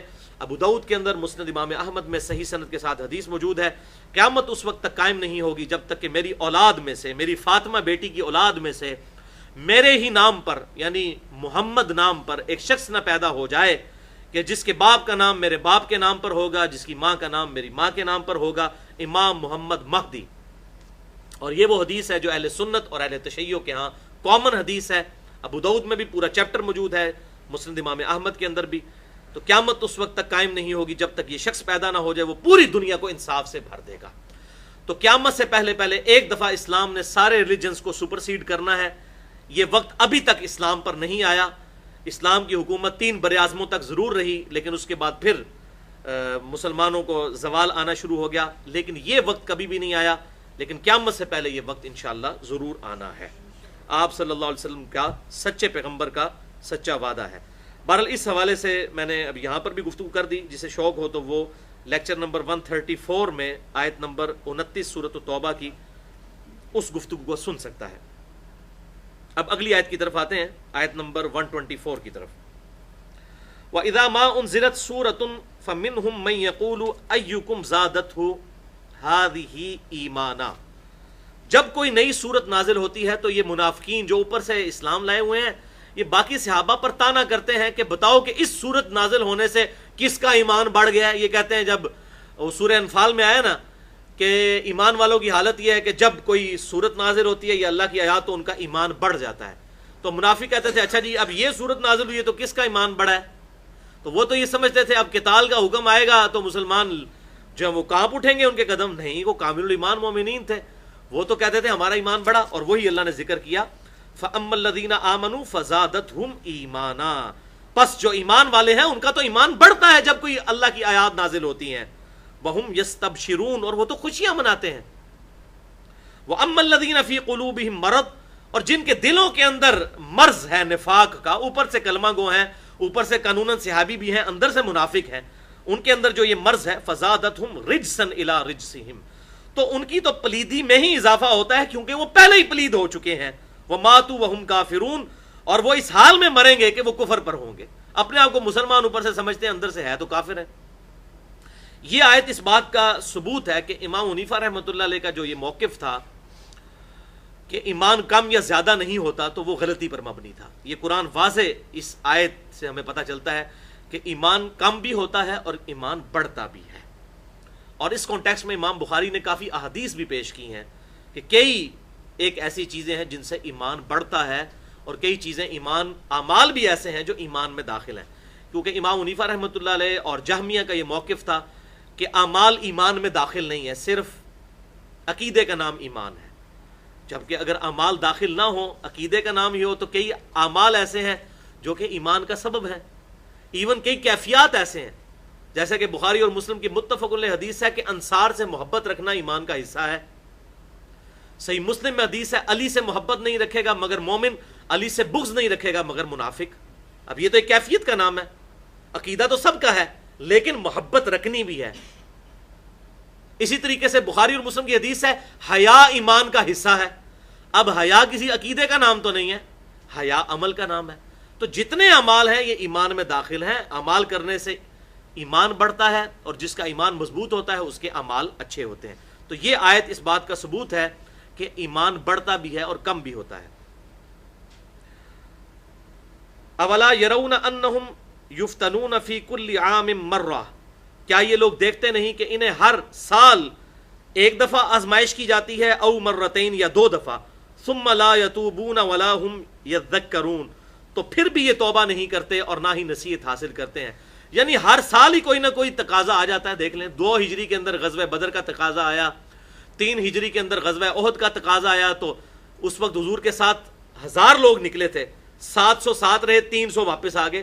وہ 300 صحابی تھے نا جو ساتھ نکلے، اندر سے منافق تھے، اس وقت پتہ چل گیا۔ اور عبداللہ ابن مسعود کہتے ہیں اللہ کی قسم غزوہ احد سے پہلے اگر مجھے کوئی کہتا نا کہ میں قسم اٹھا کر کہوں کہ رسول اللہ کے صحابہ میں کوئی منافق نہیں ہے تو میں قسم اٹھا دیتا، لیکن جب غزوہ احد میں نے دیکھا کہ ہم 1000 اکٹھے نکلے قتال کے لیے اور 300 واپس ہو گئے تو میں ڈر گیا کہ پتہ نہیں کون کون ہمارے اندر منافق گھس آئے ہیں جو اوپر سے تو مسلمان ہے لیکن اندر سے منافق ہے۔ لہٰذا یہ اس حوالے سے جو اہل تشیع کا مقدمہ ہے وہ بالکل 50% درست ہے کہ تمام کے تمام صحابہ ایمان والے نہیں تھے، ان میں منافقین بھی شامل تھے، کمزور ایمان والے بھی تھے، مضبوط والے بھی تھے، آدھی بات ان کی سچ ہے لیکن آدھا سچ ہی خطرناک ہوتا ہے۔ باقی وہ جو معاذ اللہ استغفر اللہ ابو بکر عمر عثمان پہ لگانے کی کوشش کرتے ہیں، ان میں چند رافضی غالی قسم کے خبیث لوگ، تو ان کا میں نے رد کر دیا ہے مسئلہ نمبر 96 کے اندر، عظمت صحابہ، رد منافقین اور سنی شیعہ اختلاف کا تحقیقی جائزہ، 104 منٹ کی گفتگو اہل سنت پاک.com پر، مسئلہ نمبر 96۔ تو اللہ تعالیٰ فرماتا ہے ہر سال ایک یا دو تقاضے آتے ہیں، لیکن یہ نصیحت حاصل نہیں کرتے۔ وَإِذَا مَا أُنزِلَتْ سُورَةٌ نَظَرَ بَعْضُهُمْ إِلَى بَعْضٍ، اور جب کوئی نئی سورت نازل ہوتی ہے تو یہ کنکھیوں سے ایک دوسرے کو دیکھتے ہیں کہ ہمارے ساتھ کا بھی کوئی اور ہے، اس کی طرف دیکھیں بھائی یہ اب تو نیا حکم آ گیا ہے، اب نئی آزمائش پڑ گئی ہے۔ اللہ اکبر۔ هَلْ يَرَاكُمْ مِنْ أَحَدٍ ثُمَّ انصَرَفُوا، اور پھر وہ دیکھتے ہیں کوئی ہمیں دیکھ تو نہیں رہا، آپس میں کنکھیوں سے، ظاہر ہے یہ پوری گروپنگ تھی منافقین کی، آپس میں ٹھٹا مذاق بھی قرآن کا اڑایا کرتے تھے، اور یہ بھی ڈرتے تھے کوئی اہل ایمان دیکھ نہ لے جو کامل ایمان والا ہے، تو پھر ادھر ادھر ایک دوسرے کو دیکھتے بھی ہیں۔ صرف اللہ قلوبہم، انہوں نے اللہ سے روح گردانی کی، اللہ نے ان کے دلوں کو پھیر دیا۔ بِأَنَّهُمْ قَوْمٌ لَا يَفْقَهُونَ، یہ اس لیے کہ یہ ایسی قوم ہے کہ جو جان بوجھ کر عقل کے اندھے ہو چکے ہیں، حق ان پر واضح ہو چکا ہے۔ تو اللہ تعالیٰ نے بھی ڈیوائن مہر ان پر لگا دی ہے، جو سورۃ الانعام کی آیت نمبر 110 ہے، کہ ہم نے ان کے دلوں کو حق بات سے پھیر دیا، اس لیے کہ انہوں نے پہلی دفعہ جب حق ان پر کھلا تھا تو انہوں نے حق سے روگردانی کی تھی۔ یہ ہماری آج جو آیات ڈسکس کرنی تھی وہ مکمل ہوئیں۔ اب آخری دو آیات باقی ہیں، انشاءاللہ ان پر اگلا پورا لیکچر ہوگا۔ مسئلہ نمبر 100، رسول اللہ صلی اللہ علیہ وسلم کی اپنی امت سے محبت اور شفقت کا بیان، سورۃ التوبہ آیت نمبر 128 اور 29 کے کانٹیکسٹ میں۔ تقریباً 46 منٹ ہو چکے ہیں ہمارے لیکچر کو، اب آخر میں وہ حدیث انشاءاللہ بیان کر دیتا ہوں صحیح بخاری اور مسلم کے کانٹیکسٹ میں۔ ایک دفعہ دروشی پڑھ لیجئے۔ اللہم صلی علی محمد وعلی آل محمد کما صلیت علی ابراہیم وعلی آل ابراہیم انک حمید مجید، اللہم بارک علی محمد وعلی آل محمد کما بارکت علی ابراہیم وعلی آل ابراہیم انک حمید مجید۔ سورۃ التوبہ کی آیت نمبر 118 کے کانٹیکسٹ میں جو 3 اصحاب علیہم رضوان کا ذکر ہوا کہ وہ غزوہ تبوک سے اپنے نفس کی پیروی کرنے کی وجہ سے، کمزوری کی وجہ سے پیچھے رہ گئے، اور اللہ تعالیٰ نے ان کی توبہ قبول فرمائی اور قیامت تک کے لیے ایسی توبہ قبول کی کہ ان کا ذکر خیر آنے والوں میں باقی رکھا، سورۃ التوبہ کی آیت نمبر 118 کے اندر۔ اسی کانٹیکسٹ میں بخاری اور مسلم کی متفق علیہ حدیث ہے جس میں یہ پورا واقعہ موجود ہے کہ یہ 3 اصحاب کون تھے، اور جب یہ غزوہ تبوک سے پیچھے رہ گئے تو اس کی سزا میں ان کے ساتھ کیا معاملات ہوئے۔ یہ بڑی رکت انگیز حدیث ہے، کافی ڈیٹیل حدیث ہے۔ میں انشاءاللہ بخاری اور مسلم سے یہ ورڈ بائی ورڈ حدیث پڑھوں گا۔ یہ حدیث صحیح بخاری میں انٹرنیشنل نمبرنگ کے مطابق 4418 نمبر حدیث ہے، اور اس حدیث پر امام بخاری نے باب باندھا ہے حدیث کعب ابن مالک رضی اللہ تعالیٰ عنہ۔ اس حدیث کا نام ہی ہے کعب ابن مالک کی حدیث، جو انہوں نے خود اپنے بیٹے سے بیان کی اور پھر امت تک وہ حدیث پہنچی۔ صحیح مسلم میں بھی حدیث موجود ہے، 4 طرق اس کے موجود ہیں انٹرنیشنل نمبرنگ کے مطابق 7016 سے لے کر 7019 تک۔ تو یہ حدیث بخاری میں بھی ہے اور مسلم میں بھی ہے۔ سیدنا کعب ابن مالک رضی اللہ تعالی عنہ المتوفا 50 ہجری، جو آپ صلی اللہ علیہ وسلم کی وفات کے بعد تقریباً 40 سال تک زندہ رہے، 77 سال کی عمر میں فوت ہوئے۔ ان کی عمر تقریباً 35-36 سال تھی جب کا یہ واقعہ ہے، غزوہ تبوک سے یہ پیچھے رہ گئے، یعنی جوانی کے عالم میں۔ اور یہ بڑی حیران کن بات ہے کہ آپ صلی اللہ علیہ وسلم کی جب وفات ہوئی تو اس وقت تقریباً 80% صحابہ کرام علیہم رضوان کی عمریں 30 سال سے کم تھیں، 80% کی۔ یہ جب صحابہ کا نام آتا ہے تو ہمارے ذہن میں آتا ہے شاید کوئی سفید داڑھی والے بزرگ ہوں گے، ینگ لوگ۔ سیدنا معاذ ابن جبل کی وفات 28 سال کی عمر میں ہوئی ہے، اور میری 37 سال آج عمر ہو چکی، 4 اکتوبر 2014۔ تو آپ انداز لگائیں میری بھی یعنی کہ 9 سال ان سے بڑھ کر ہو چکی ہے۔ 28 سال کی عمر ہے معاذ ابن جبل، اور ہم سمجھتے ہیں یار یعنی ان کی وفات کے وقت عمر تھی۔ حضور کی وفات کے وقت سیدہ عائشہ کی عمر 18 سال، سیدنا عبداللہ بن عمر کی عمر 22 سال۔ 22 سال کا لڑکا کتنا ہوتا ہے؟ یہ وفات کے وقت عمر بتا رہا ہوں، حضور صلی اللہ علیہ وسلم کی وفات کے وقت۔ عبداللہ ابن عباس 13 سال۔ یہ چند ایک صحابہ تھے جو ایجڈ تھے۔ سیدنا علی رضی اللہ تعالیٰ کی عمر 34 سال تھی جب حضور صلی اللہ علیہ وسلم دنیا سے چلے گئے. اسلام تو انہوں نے قبول کیا جب بچپن میں 8 سال کی عمر میں. تو یہ اکثر صحابہ کرام رضوان کی جو عمریں تھیں آپ کی وفات کے وقت 30 سال یا اس سے کم تھی. یہ بہت کم لوگ تھے جو ایجڈ تھے. حضرت عمر یا حضرت ابوبکر صدیق یا حضرت عثمان غنی رضی اللہ عنہ یہ ایجڈ لوگ تھے. ادروائز میجورٹی جو ہے وہ نوجوان ہی تھے اور نوجوان ہی دعوت حق قبول کرتے ہیں. قرآن پاک میں آتا ہے کہ موسیٰ علیہ السلام کی قوم کے چند نوجوان ان پر ایمان لے کر آئے. انہی نوجوانوں میں سے اب یہ آپ صلی اللہ علیہ وسلم کے نوجوان صحابہ میں سے ایک کعب ابن مالک بھی تھے اور یہ شروع کے بالکل سابقون الاولون میں شامل ہیں. یہ بیعت عقبہ ثانیہ میں بھی موجود تھے. غزوہ بدر میں کسی مجبوری کی وجہ سے شریک نہیں ہو سکے, اس سے بھی پہلے کے مسلمان ہیں. لیکن دیکھیں نفس کا غلبہ جب کسی پر آئے تو اس کے ساتھ کیسے معاملات ہو جاتے ہیں, کیونکہ اللہ کے پیغمبروں کے علاوہ کوئی بھی شخص معصوم عن الذنوب نہیں ہے, گناہ سے پاک کوئی بھی نہیں ہے. تو یہ حدیث صحیح بخاری اور صحیح مسلم کا میں حوالہ دے چکا. بخاری 4418, صحیح مسلم میں 7016 سے 7019 تک ورڈ بائی ورڈ کعب ابن مالک کی حدیث میں پڑھتا ہوں. آپ متوجہ ہو کر سنیں, انشاءاللہ آپ کو ٹیسٹ آئے گا. اگر میں زبانی بیان کرتا تو اس کا وہ مزہ نہیں تھا. کعب ابن مالک کے بیٹے کا بیان ہے کہ میں نے کعب رضی اللہ تعالی عنہ سے ان کے غزوہ تبوک میں شریک نہ ہو سکنے کا واقعہ سنا. اب یہ 3 اصحاب تھے, کعب ابن مالک رضی اللہ تعالیٰ عنہ, دوسرے مرارہ بن ربیع اور تیسرے حلال بن امیہ. ان تینوں کا ذکر اس حدیث میں آ جائے گا. تو ان کا بیٹا کہتا ہے کہ میں نے اپنے باپ سے یہ واقعہ سنا. انہوں نے بتایا کہ غزوہ تبوک کے سوا اور کسی غزوہ میں ایسا نہیں ہوا تھا کہ میں رسول اللہ صلی اللہ علیہ وسلم کے ساتھ شریک نہ ہوا ہوں. البتہ غزوہ بدر میں بھی شریک نہیں ہوا تھا, لیکن جو لوگ غزوہ بدر میں شریک نہیں ہو سکے ان کے متعلق آپ صلی اللہ علیہ وسلم نے کسی قسم کی ناراضگی کا اظہار نہیں فرمایا تھا. کیوں کہ آپ صلی اللہ علیہ وسلم اس موقع پر صرف قریش کے قافلے کی تلاش میں نکلے تھے. یہ ہم سورۃ الانفال میں سن چکے ہیں کہ وہ غزوہ بدر کے لیے تو گئے نہیں تھے, وہ تو ابو سفیان کے قافلے کے لیے گئے تھے. لیکن اللہ تعالیٰ کے حکم سے کسی پہلی تیاری کے بغیر آپ صلی اللہ علیہ وسلم کی دشمنوں سے ٹکر ہو گئی اور میں لیلہ عقبہ ثانیہ میں بھی آپ صلی اللہ علیہ وسلم کی خدمت میں حاضر تھا. یہ وہ رات تھی جو ہجرت مدینہ سے پہلے چند انصار نے آپ صلی اللہ علیہ وسلم کے ہاتھ پر حج کے موقع پر بیعت کی اور آپ کو دعوت دی کہ آپ ہجرت کر کے مدینہ شریف آ جائیں. تو یہ اصل میں آپ کی زندگی کا ٹرننگ پوائنٹ تھا کہ آپ کو ایک آلٹرنیٹو بیس مل گئی مدینہ شریف کے اندر اور وہاں سے پھر آپ کی دعوت لانچ ہوئی. تو یہ صحابی کہتے ہیں میرے لیے تو یہ فخر کی بات تھی کہ میں تو اس رات میں بھی حضور کے ہاتھ پر بیعت کرنے والے جو چند لوگ تھے ان میں شامل تھا. تو میں اپنے لیے اعزاز غزوہ بدر سے بھی بڑھ کر سمجھتا ہوں. اور میں لیلہ عقبہ میں حضور صلی اللہ علیہ وسلم کی خدمت میں حاضر ہوا تھا. یہ وہی رات ہے جس میں ہم نے مکہ میں اسلام کے لیے عہد کیا تھا اور مجھے تو یہ غزوہ بدر سے بھی زیادہ عزیز ہے, اگرچہ بدر کا لوگوں کی زبانوں پر چرچا زیادہ ہونے لگا ہے.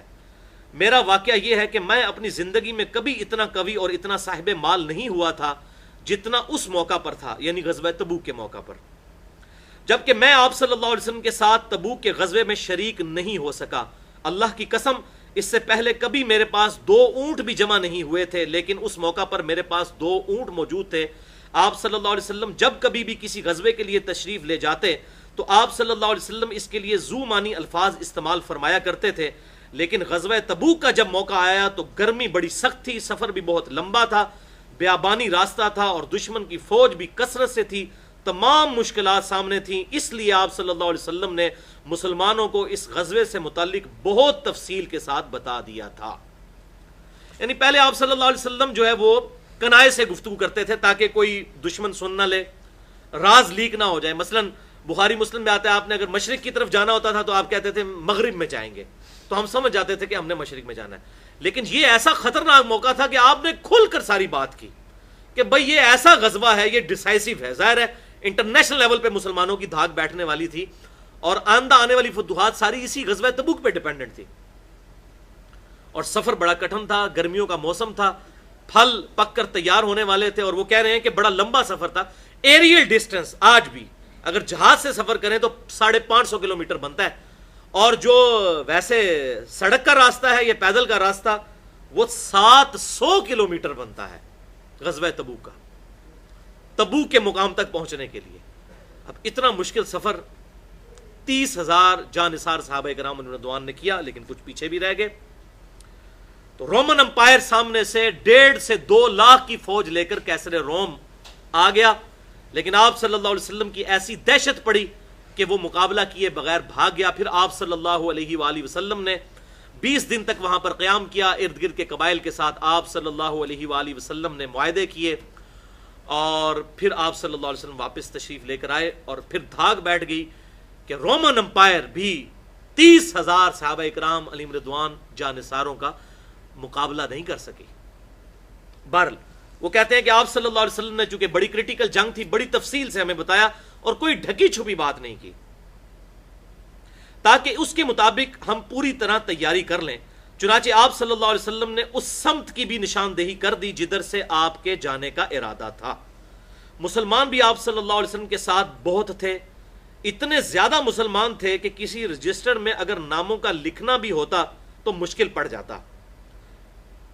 کوئی بھی شخص اگر اس غزوے میں شریک نہ ہونا چاہتا تو وہ یہ خیال کر سکتا تھا کہ اس کی غیر حاضری کا کسی کو پتہ نہیں چلے گا. 30,000 لوگوں میں نہ کوئی کیمرے ہیں، نہ کوئی اس طریقے سے سسٹم ہے کہ آپ کسی کو وہ ڈیٹیکٹ کر سکیں اس حوالے سے کہ یہ فلاں آیا یا فلاں نہیں آیا. تو کہتے ہیں کہ اگر کوئی جان بوجھ کر بھی چھپ جاتا ہے اتنے ہزاروں کے مجمع میں تو پتہ نہ چلتا، سوائے اس کے کہ اللہ تعالیٰ وحی کے ذریعے آپ صلی اللہ علیہ وسلم کو آگاہ کر دیتا. ہاں اللہ تعالیٰ بتا دیتا تو یہ پتہ چل جاتا. تو اس حدیث سے یہ بات بھی پتہ چلی کہ صحابہ کا یہ عقیدہ تھا کہ آپ صلی اللہ علیہ وسلم کو اللہ کی طرف سے وحی کے ذریعے کوئی غیبی خبر پتہ چل جائے تو چل جائے، ورنہ آپ صلی اللہ علیہ وسلم خود سے غیب کو حاصل نہیں کر سکتے تھے. اس فرق کو سمجھ لیجئے. اور میں نے اسی حوالے سے 2 گھنٹے کی گفتگو کی ہے مسئلہ نمبر 6A کے نام سے، علم الغیب سے متعلق فرقہ وارانہ نظریات کا تحقیقی جائزہ. اس میں نے یہ حدیث کوٹ کی ہے غزوہ تبوک والی، یہ کہ صحابہ کا کیا عقیدہ تھا کہ اللہ تعالیٰ بتا دے تو پتہ چل جائے، ادروائز آپ صلی اللہ علیہ وسلم سے اگر کوئی چھپنا چاہتا تو وہ چھپ سکتا تھا.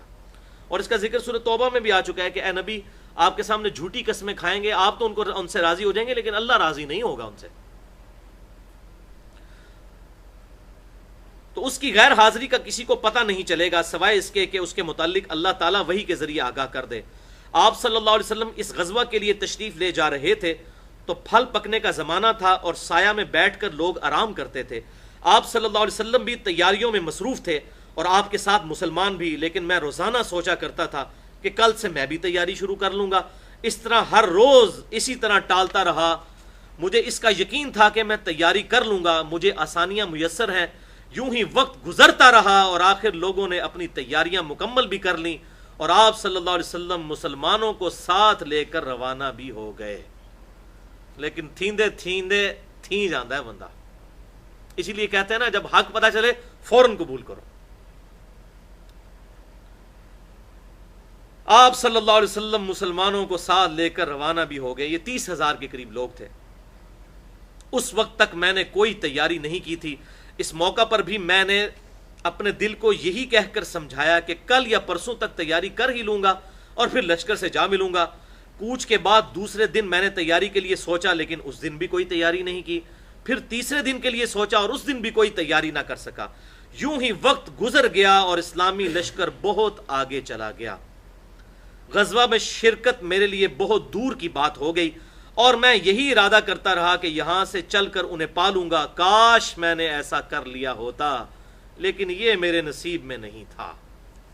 تو یہ بات یاد رکھیں، انسان سے جب برائی ہو جائے نا اس کے بعد اس کو اپنی تقدیر پر ڈالا جا سکتا ہے، لیکن برائی کرنے سے پہلے کوئی شخص نہیں یہ کہہ سکتا جی میری تقدیر میں چونکہ یہ برائی لکھی ہے اس لیے میں اب کرنے لگا ہوں. یہ بات سمجھیے گا. بعد میں اس لیے ڈالا جا سکتا ہے وہ کی تو اپنے نفس کی وجہ سے ہے لیکن وہ تقدیر میں چیز تھی، یہ ڈٹرمنٹ بھی ہوگی کہ واقعی ویسا معاملہ ہوا. مثال کے طور پر اگر کوئی شخص فیل ہوتا ہے کسی سبجیکٹ کے اندر تو اپنی نااہلی کی وجہ سے ہوتا ہے، لیکن بعض اوقات ٹیچر کہتا ہے بھائی جو تیرے حالات ہیں تو نے فیل ہو جانا ہے. تو فیل ہو جائے تو کیا ٹیچر کو بلیم کرے گا؟ اپنے اعمال کی وجہ سے. تو اللہ تعالیٰ کا ڈیوائن وزڈم تو بہت بڑھ کر ہے. اللہ تعالیٰ کو مستقبل کے حالات پہلے سے پتہ ہیں کہ ایسے معاملات ہوں گے تو یہ کیا کرے گا، نہ یہ کہ چونکہ اللہ نے نصیب میں لکھ دیا تھا اس لیے ان کے ساتھ ایسا ہوا. یہ عقیدہ نہیں ہے، ورنہ تو رسولوں کا مقدمہ، کتابوں کا مقدمہ ہی اسی بات پر قائم ہے. کہ انسان جو کرتا ہے اپنی مرضی سے کرتا ہے. ہاں کچھ چیزیں واقعی ایسی ہیں جو اللہ نے انسان کے لیے مقدر کی ہیں اور ان کے بارے میں ہم سے پوچھا بھی نہیں جانا. ہمیں نہیں پوچھا جائے گا تیری آنکھیں جو ہیں ان کا رنگ یہ کیوں تھا, تیری عمر اتنی کیوں تھی, تیرے ماں باپ فلاں فلاں کیوں تھے. یہ تقدیر سے متعلق ہم سے سوال نہیں ہونے. ہاں جن چیزوں کا اللہ نے حکم دیا ہے, نماز پڑھو, حرام سے بچو, یہ ساری چیزیں ہمارے اختیار میں, ان کا ہمیں جواب دہی کرنی ہوگی, اللہ کے حضور پیشی ہوگی. تو کہتے ہیں میرے نصیب میں نہیں تھا. آپ صلی اللہ علیہ وسلم کے تشریف لے جانے کے بعد جب میں باہر نکلتا تو مجھے بڑا دکھ ہوتا, کیونکہ یا تو وہ لوگ نظر آتے تھے جن کے چہروں سے منافقت ٹپکتی تھی, یا پھر وہ لوگ نظر آتے تھے جنہیں اللہ نے معذور اور ضعیف قرار دے دیا تھا. تو یہ بڑی امبیرسمنٹ ہے. وہ کہتے ہیں مجھے جب باہر جن کو ہم منافق سمجھتے تھے وہی نظر آ رہے تھے, تو مجھے اب یہ میں بھی ان کے ساتھ ہو گیا ہوں. آج منو یہ دیہڑا ویکھنا پیا ہے کہ اے لوگ جنہوں کل تک اسی منافق کہتے ہیں, آج میں بھی انہوں لسٹ شامل ہو گیا. تو کہتے ہیں یا تو منافق مجھے نظر آتے تھے, یا وہ ضعیف بوڑھے لوگ, معذور لوگ جن کو قرآن میں اللہ تعالیٰ نے کہہ دیا کہ وہ اگر قتال میں نہ بھی نکلے تو خیر ہے. تو کہتے ہیں یا وہ نظر آتے تھے اور میں ہٹا کٹا تھا, اس کے باوجود میں نہیں گیا, تو یا منافق مجھے نظر آتے تھے, اور مجھے بڑی کوفت ہوتی تھی کہ میرا شمار کن لوگوں میں ہو رہا ہے. یہ ان کے ایمان کی نشانی تھی کہ ان کو اندر سے ایمان پنچ کرتا تھا. جو صحیح مسلم میں حدیث ہے, گناہ وہ جو تیرے دل میں کھٹکے اور تو اس بات سے آر محسوس کرے کہ لوگ اس پر مطلع ہوں. تو گناہ تو دل میں کھٹکتا ہے. دل بہت بڑا مفتی اللہ نے بنایا ہے, سب سے بڑا فتویٰ تو اس کا ہوتا ہے. تو کہتے ہیں یا وہ لوگ تھے کہ جو معذوری کی وجہ سے اللہ نے ان کو اجازت دے دی تھی, یا منافق تھے, وہی ان کی شکلیں ہی نظر آتی تھی. آپ صلی اللہ علیہ وسلم نے میرے بارے میں کسی سے کچھ نہیں پوچھا تھا, لیکن جب آپ صلی اللہ علیہ وسلم تبوک پہنچ گئے تو وہیں ایک مجلس میں آپ صلی اللہ علیہ وسلم نے فرمایا کہ کعب نے کیا کیا. ہائے ہائے, یہ تو ان کو بعد میں پتا چلا نا. دیکھیں جو خاص لوگ ہوتے ہیں نا وہ نگاہ میں ہوتے ہیں, یہ بات ذہن میں رکھیے گا. اور خاص لوگ اگر اس طریقے سے ڈنڈی مار جائیں تو اس کا دکھ بھی زیادہ ہوتا ہے, عام آدمی کا نہیں ہوتا. تو حضور صلی اللہ علیہ وسلم نے پوچھا کہ کعب نے کیا کیا. بنو سلمہ کے ایک صاحب نے کہا یا رسول اللہ اس کے غرور نے اسے آنے نہیں دیا. صحیح مسلم میں حدیث ہے, تکبر یہ نہیں کہ تم اچھا لباس پہنو یا اچھے دکھو, اللہ بھی خوبصورت ہے اور خوبصورتی کو پسند کرتا ہے. تکبر یہ ہے کہ تم دوسروں کو حقیر سمجھو اور حق بات سے اناد کرو. یہ حق بات سے اناد تھا, رسول اللہ صلی اللہ علیہ وسلم کا ساتھ نہ دیا, تو اس وجہ سے انہوں نے کہا اس کو تکبر نے آمادہ کیا. اس پر معاذ بن جبل بولے تم نے بری بات کہی. تو معاذ بن جبل نے کہا کہ نہیں, یہ کسی کے ایک واقعے سے اس کی پوری زندگی زیرو تو نہیں ہو گئی, وہ کامل الایمان ہے, اب کہیں نفس کے غلبے کی وجہ سے ہو گیا. اور ہمارے مولوی کیا کرتے ہیں, کسی کی ایک ایک بات پکڑ کے نا پورے لیکچر لوگوں نے ریکارڈ کرایا ہوتے ہیں. کچھ مولویوں کا کام ہی ہے, ایک ایک دو غلطیاں پکڑی ہوئی ہیں, پورا لیکچر ریکارڈ کرایا ہوتا ہے اور کہتا ہے یہ تو گمراہ ہو گیا, یہ تو دوست کی ہو گیا. حالانکہ یہ جو مولوی اس قسم کی حرکتیں کر رہے ہیں, میں ان کا پوسٹ مارٹم کروں تو میں ایک ایک نہیں ان کی 100 باتیں نکال لوں. لیکن اس طرح نہیں ہوتا کہ کسی کی ایک یا دو غلطیاں پکڑ کے آپ اس کو زیرو سے ملٹیپلائی کرتے ہیں. ایک یا دو غلطیوں کی وجہ سے تو پھر صحابہ کے ساتھ بھی آپ دیکھ لیں کیا ہوا. تو معاذ ابن جبل نے فوراً صفائی دی کہ نہیں, اگر یہاں نہیں آیا تو باقی مارکوں میں تو ساتھ ہی تھا, تو تم ایسی بات نہ کرو, تم نے بڑی بری بات کی ہے. یہ بات کہہ کر معاذ بن جبل بولے تم نے بری بات کہی. یا رسول اللہ صلی اللہ علیہ وسلم, اللہ کی قسم ہمیں کعب کے متعلق خیر کے سوا اور کچھ معلوم نہیں. تو انہوں نے گواہی بھی دے دی کہ یا رسول اللہ صلی اللہ علیہ وسلم میں گواہی دیتا ہوں کہ وہ ایمان والا ہے. لیکن آپ صلی اللہ علیہ وسلم خاموش رہے. آپ نے نہ تصدیق کی, نہ ان کو کچھ کہا, نہ ان کو کچھ. ظاہر ہے حضور کو دکھ تو تھا کہ اس نے کیا کیا ہے. اس چیز کو میں بھی فیل کر سکتا ہوں. جو یہ ہمارے ریگولر لسنر نا لیکچر میں جب نہ آئے نا, مجھے بھی بڑی اس وقت تکلیف ہوتی ہے. اگر کوئی عام آدمی نہیں آتا خیر ہے. تو یہ دعوت کے میدان میں جو بندہ جڑتا ہے نا, اس کو یہ بات پتہ چلتی ہے کہ جو خاص لوگ ہیں ان سے کیوں سرزنش ہوتی ہے, پھر ان سے سختی بھی ہوتی ہے. اللہ اکبر. رسول اللہ صلی اللہ علیہ وسلم نے کچھ نہیں فرمایا اور خاموش رہے. جب مجھے معلوم ہوا کہ آپ صلی اللہ علیہ وسلم واپس تشریف لا رہے ہیں تو اب مجھ پر فکر سوار ہوا اور میرا ذہن کوئی ایسا جھوٹا بہانہ تلاش کرنے لگا جس سے میں کل آپ صلی اللہ علیہ وسلم کی ناراضگی سے بچ جاؤں. اپنے گھر کے ہر عقل مند آدمی سے اس سے متعلق میں نے مشورہ کیا, لیکن جب مجھے معلوم ہوا کہ آپ صلی اللہ علیہ وسلم مدینے سے بالکل قریب تشریف لا چکے ہیں تو غلط خیالات میرے ذہن سے نکل گئے اور مجھے یقین ہو گیا کہ اس معاملہ میں جھوٹ بول کر اپنے آپ کو کسی بھی طریقے سے محفوظ نہیں کر سکوں گا. بس یہی ان کا ٹرننگ پوائنٹ تھا. ورنہ منافق ہو جاتے ہیں۔ چنانچہ میں نے سچی بات کہنے کا پختہ ارادہ کر لیا۔ صبح کے وقت آپ صلی اللہ علیہ وسلم تشریف لائے۔ جب آپ صلی اللہ علیہ وسلم کسی سفر سے واپس تشریف لاتے تو یہ آپ کی مبارک عادت تھی کہ آپ صلی اللہ علیہ وسلم پہلے مسجد میں تشریف لے جایا کرتے تھے اور 2 رکعت نماز پڑھا کرتے تھے، پھر لوگوں کے ساتھ مجلس میں بیٹھ جاتے تھے۔ جب آپ صلی اللہ علیہ وسلم اس عمل سے فارغ ہو چکے تو آپ صلی اللہ علیہ وسلم کی خدمت میں لوگ آنے لگے جو غزوہ میں شریک نہیں ہو سکے تھے اور قسم کھا کھا کر اپنے عذر بیان کرنے لگے، یعنی وہی منافقین جو سورہ التوبہ میں ذکر آیا ہے، 11واں پارہ شروع سے ہوتا ہے کہ عنقریب یہ قسمیں اٹھا کر کہیں گے یا رسول اللہ میری بیوی بیمار تھی، یا رسول اللہ میرا بچہ بیمار تھا، یہ تھا وہ تھا۔ تو یہ تو آپ کو راضی کر لیں گے لیکن اللہ کو راضی نہیں کر سکتے، اللہ کو تو پتہ ہے یہ جھوٹ بول رہے ہیں۔ لوگ قسمیں کھا کھا کر اپنے عذر بیان کرنے لگے اور ایسے لوگوں کی تعداد 80 کے قریب تھی۔ آپ صلی اللہ علیہ وسلم نے ان کے ظاہر کو قبول فرما لیا اور ان سے عہد لیا، ان کے لیے مغفرت کی دعا فرمائی اور ان کے باطن کو اللہ کے سپرد کر دیا۔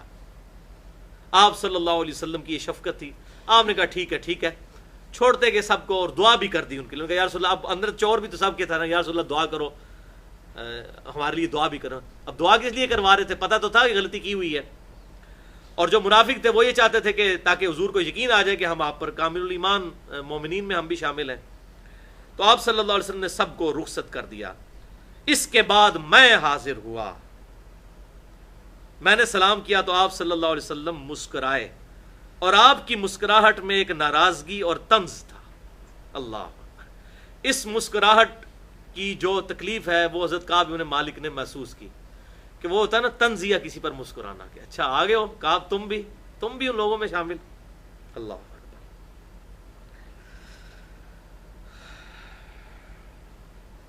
آپ نے فرمایا آؤ، میں چند قدم چل کر آپ کے سامنے بیٹھ گیا۔ آپ صلی اللہ علیہ وسلم نے مجھ سے دریافت فرمایا کہ تم غزوہ میں کیوں شریک نہیں ہوئے؟ کیا تم نے کوئی سواری نہیں خریدی تھی؟ میں نے عرض کیا میرے پاس سواری موجود تھی، خدا کی قسم اگر میں آپ کے سوا کسی دنیا دار شخص کے سامنے بیٹھا ہوا ہوتا تو کوئی نہ کوئی بہانہ گھڑ کر اس کی ناراضگی سے بچ سکتا تھا۔ مجھے خوبصورتی کے ساتھ گفتگو کرنے کا سلیقہ بھی معلوم ہے، لیکن اللہ کی قسم یا رسول اللہ صلی اللہ علیہ وسلم مجھے یقین ہے کہ اگر آج میں آپ صلی اللہ علیہ وسلم کے سامنے کوئی جھوٹا عذر بیان کر کے آپ کو راضی کر بھی لوں تو جلد اللہ تعالیٰ آپ کو مجھ سے ناراض کر دے گا۔ جھوٹ تو میں بول رہا ہوں گا، اللہ آپ کو وحی کے ذریعے بتا دے گا کہ یہ بھی منافق ہے، اس نے یہ جھوٹ بولا ہے اس کے ساتھ۔ اس کی بجائے اگر میں آپ سے سچی بات بیان کروں تو یقیناً آپ کو میری طرف سے ناراضگی تو ہوگی، لیکن اللہ سے مجھے معافی ملنے کی امید ہو جائے گی۔ یہ ہے ایمان۔ کہتے ہیں یا رسول اللہ صلی اللہ علیہ وسلم وقتی طور پہ آپ کی ناراضگی کا سامنا ہوگا لیکن میں شریعت کی پابندی کو پورا کروں گا۔ اللہ تعالیٰ آپ کو اگر اس معاملے میں ناراض کرے گا تو اس معاملے میں ہو سکتا ہے اللہ تعالیٰ میری توبہ قبول کر کے آپ کو راضی کر دے مجھ سے۔ نہیں، اللہ کی قسم مجھے کوئی عذر نہیں تھا، اللہ کی قسم اس وقت سے پہلے میں کبھی اتنا فارغ البال نہیں تھا، اور پھر بھی میں آپ صلی اللہ علیہ وسلم کے ساتھ شریک نہیں ہو سکا۔ آپ صلی اللہ علیہ وسلم نے فرمایا اچھا اب تم یہاں سے چلے جاؤ یہاں تک کہ اللہ تعالیٰ تمہارے بارے میں کوئی فیصلہ صادر فرمائے۔ تو حضور صلی اللہ علیہ وسلم نے باقیوں کا تو عذر قبول کر لیا، ان کے بارے میں کہا کہ اب تم جاؤ، اللہ تعالیٰ جانے اور اس کا معاملہ، میں اب اس معاملے میں نہیں پڑوں گا۔ میں اٹھ گیا اور میرے پیچھے بنو سلمہ کے کچھ لوگ بھی دوڑے ہوئے آئے اور مجھ سے کہنے لگے کہ خدا کی قسم ہمیں تمہارے متعلق یہ معلوم نہیں تھا کہ اس سے پہلے تم نے کبھی گناہ کیا ہو اور تم نے بڑی کوتاہی کی ہو۔ آپ صلی اللہ علیہ وسلم کے سامنے تم بھی ویسا ہی کوئی عذر بیان کر دیتے جیسا کہ دوسرے لوگوں نے کیا تھا۔ تمہارے گناہ کے لیے حضور صلی اللہ علیہ وسلم کا اللہ کے حضور استغفار کرنا ہی کافی ہو جاتا۔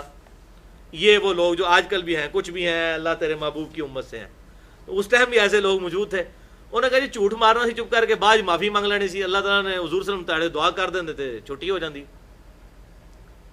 اب یہ ایسے لوگ بھی، ہر کامل ایمان تو سارے نہیں ہوتے نا، بیچارے کمزور ایمان والے بھی تھے، اس قسم کے مشورے دینے والے بھی بیچ میں شامل تھے۔ ان کے تسی جناب اپنی بےزتی کرا لی ہوتے، سارے لوگ کہتے ہیں ان کے جناب دیکھو کیا ہو گیا، تو آپ بھی کوئی بہانہ کر لیتے تو پھر حضور صلی اللہ علیہ وسلم سے دعا کروا لیتے۔ تو اب ان کو بھی پتا تھا اس طریقے سے 2 نمبری والی دعا جو میں کرواؤں گا زبردستی حضور صلی اللہ علیہ وسلم کے ساتھ، تو میں تو یہ دھوکہ دے رہا ہوں گا، آپ صلی اللہ علیہ وسلم اگر دعا کر بھی دیں گے تو وہ تو اللہ تعالیٰ نے معاملہ اس کا طے کرنا ہے نا۔ اللہ، تمہارے گناہ کے لیے آپ صلی اللہ علیہ وسلم کا استغفار ہی کافی ہو جاتا۔ اللہ کی قسم ان لوگوں نے مجھے اس پر اتنا ملامت کیا کہ مجھے بھی خیال آیا کہ مجھے حضور سے جا کر کوئی جھوٹا عذر بیان کر دینا چاہیے۔ یہ دیکھیں ساتھی مروا دیتے ہیں نا، وہ کہتے ہیں اتنا انہوں نے کہا، اتنا مجھے تنگ کیا کہ میں نے کہا اچھا چلو یار میں بھی جا کے نہ کہتا ہوں، یار رسول اللہ میں نے اس ٹائم آپ کو بات نہیں کی، ٹائم نہیں سی، پوری گل نہیں کر سکیا، ہوں میں تو دسنا اے مسئلہ ایسی میرے نال۔ لیکن پھر اللہ تعالیٰ نے ان کی مدد کی اور وہ بچ گئے۔ حتیٰ کہ میں نے ارادہ کیا کہ میں بھی واپس جا کر آپ صلی اللہ علیہ وسلم سے کوئی جھوٹا عذر بیان کروں۔ پھر میں نے ان سے پوچھا کیا میرے علاوہ کسی اور نے بھی میری طرح عذر بیان کیا ہے؟ تو انہوں نے کہا ہاں، 2 حضرات نے اسی طرح کی معذرت کی ہے جس طرح کی تم نے کی ہے، اور انہیں بھی وہی جواب ملا ہے جو تمہیں ملا ہے۔ تو میں نے پوچھا وہ دونوں کون ہیں؟ انہوں نے بتایا کہ مرارہ بن ربیع اور حلال بن امیہ رضی اللہ تعالی عنہما۔ ان 2 ایسے صحابہ کا نام انہوں نے لیا جو سالے تھے اور غزوہ بدر میں بھی شریک ہوئے تھے۔ تو انہوں نے کہا اچھا وہ 2 بدری صحابی انہوں نے بھی اسی طرح کیا۔ پھر ان کو ذرا ڈھارس ہوئی کہ میں اکیلا نہیں ہوں، ہے نا، کونوا مع الصادقین، سچوں کے ساتھ رہو۔ تو اب اس چیز نے انہوں نے کہا اچھا چلو یار میں اکیلا نہیں ہوں اس معاملے میں، ان 2 کے ساتھ بھی ایسا ہوا ہے تو وہ تو 2، مجھے اپنا تو نہیں پتا لیکن ان 2 کے بارے میں وہ بدری صحابی ہیں اور بڑے کامل ایمان مومنین ہیں، اگر ان کے ساتھ بھی ایسا ہوا، انہوں نے بھی اپنا عذر پیش کیا اور آپ صلی اللہ علیہ وسلم نے ان کو بھی کہا کہ جاؤ اللہ کے فیصلے کا انتظار کرو، تو میری بڑی خوش قسمتی ہے اگر میں بھی ان 2 کے ساتھ شامل ہوں۔ تو پھر انہوں نے اپنا ارادہ ترک کر دیا، وہ واپس جانے والا جو لوگ ان کو ابھار رہے تھے۔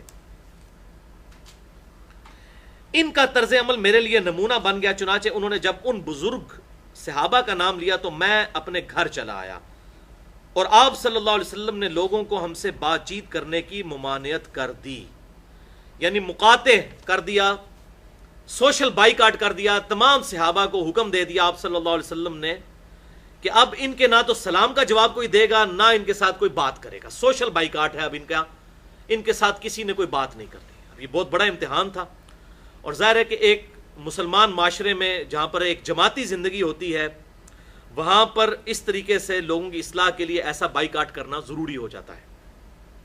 تو سوشل بائیکاٹ ان کا ہو گیا اس اسلامی معاشرے کے نظم و ضبط کو قائم کرنے کے لیے۔ بہت سے لوگ جو غزوے میں شریک نہیں ہوئے تھے ان میں سے صرف ہم 3 ہی تھے، لوگ ہم سے الگ رہنے لگے اور سب لوگ بدل گئے، ایسا نظر آتا تھا کہ ہم سے ساری دنیا بدل گئی ہے، ہمارا اس سے کوئی واسطہ ہی نہیں ہے۔ 50 دن تک ہم اسی طرح رہے۔ یہ 50 دن بڑا ٹائم ہے اس حالت میں ایک کامل الایمان صحابی کے لیے گزارنا، کہ نہ حضور سلام کا جواب دیں اور نہ صحابہ دیں اور نہ کوئی بات کرنے کے لیے تیار ہو۔ اللہ اکبر۔ میرے 2 ساتھیوں نے تو اپنے گھروں سے نکلنا ہی چھوڑ دیا تھا، بس روتے ہی رہتے تھے، لیکن میرے اندر ہمت تھی، میں باہر نکلتا تھا، مسلمانوں کے ساتھ نماز میں بھی شریک ہوتا تھا اور بازاروں میں بھی گھوما کرتا تھا، لیکن مجھ سے کوئی بولتا نہیں تھا۔ میں آپ صلی اللہ علیہ وسلم کی خدمت میں حاضر بھی ہوتا تھا، آپ کو سلام بھی کرتا تھا۔ جب آپ صلی اللہ علیہ وسلم نماز کے بعد مجلس میں بیٹھتے تو میں اس جستجو میں لگا رہتا کہ دیکھوں آپ صلی اللہ علیہ وسلم میرے سلام کا جواب دیتے ہیں یا نہیں۔ میں آپ صلی اللہ علیہ وسلم کے مبارک ہونٹوں کی طرف بھی دیکھتا رہتا کہ ہلتے ہیں یا نہیں۔ یہ اب ناراضگی کا آپ ذرا اندازہ لگائیں۔ پھر آپ صلی اللہ علیہ وسلم کے قریب ہی میں نماز پڑھتا اور آپ کو نماز میں کنکھیوں سے دیکھتا رہتا۔ جب میں اپنی نماز میں مشغول ہو جاتا تو حضور صلی اللہ علیہ وسلم میری طرف دیکھتے تھے، لیکن جو ہی میں آپ کی طرف دیکھتا آپ رخ انور پھیر لیتے۔ اب حضور صلی اللہ علیہ وسلم، اب آگ تو دونوں طرف لگی ہوئی تھی، ظاہر ہے حضور کے صحابی تھے، حضور کو دل میں تو محبت تھی، حریص علیکم بالمؤمنین رؤوف الرحیم۔ تو آپ صلی اللہ علیہ وسلم جب وہ نہیں دیکھ رہے ہوتے تھے حضور پھر ان کی طرف دیکھ رہے ہوتے، جیسے ہی وہ دیکھتے تھے حضور اپنی ناراضگی اظہار کرتے تھے، یہ شو کروانے کے لیے کہ میں تیری طرف نہیں دیکھ رہا۔ جب میں اپنی نماز میں مشغول ہو جاتا تو آپ صلی اللہ علیہ وسلم میری طرف دیکھتے، لیکن جو ہی میں آپ کی طرف دیکھتا آپ رخ انور پھیر لیتے۔ آخر جب اس طرح لوگوں کی بے رخی بڑھتی ہی گئی تو میں ایک دن ابو قتادہ کے باغ کی دیوار پر چڑھ گیا، وہ میرے چچا زاد بھائی تھے اور مجھے ان سے بڑا گہرا تعلق تھا۔ میں نے انہیں سلام کیا، لیکن اللہ کی قسم انہوں نے بھی میرے سلام کا جواب نہ دیا۔ میں نے کہا ابو قتادہ تمہیں اللہ کی قسم کیا تم جانتے نہیں اللہ اور اس کے رسول سے مجھے کتنی محبت ہے؟ انہوں نے کوئی جواب نہیں دیا۔ میں نے دوبارہ ان سے یہی سوال کیا، اللہ کی قسم دے کر، لیکن پھر بھی وہ خاموش رہے۔ پھر میں نے تیسری دفعہ اللہ کا واسطہ دے کر ان سے یہی سوال کیا۔ اس مرتبہ انہوں نے صرف اتنا کہا، اللہ اور اس کا رسول بہتر جانتے ہیں۔ جواب ان کو بھی نہیں دیا۔ وہ اب کہہ رہے ہیں میں اللہ اور اس کے رسول سے محبت کرنا، ان کا اللہ اور اس کا رسول بہتر جانتے ہیں جو معاملہ کرنا ہے تیرے ساتھ۔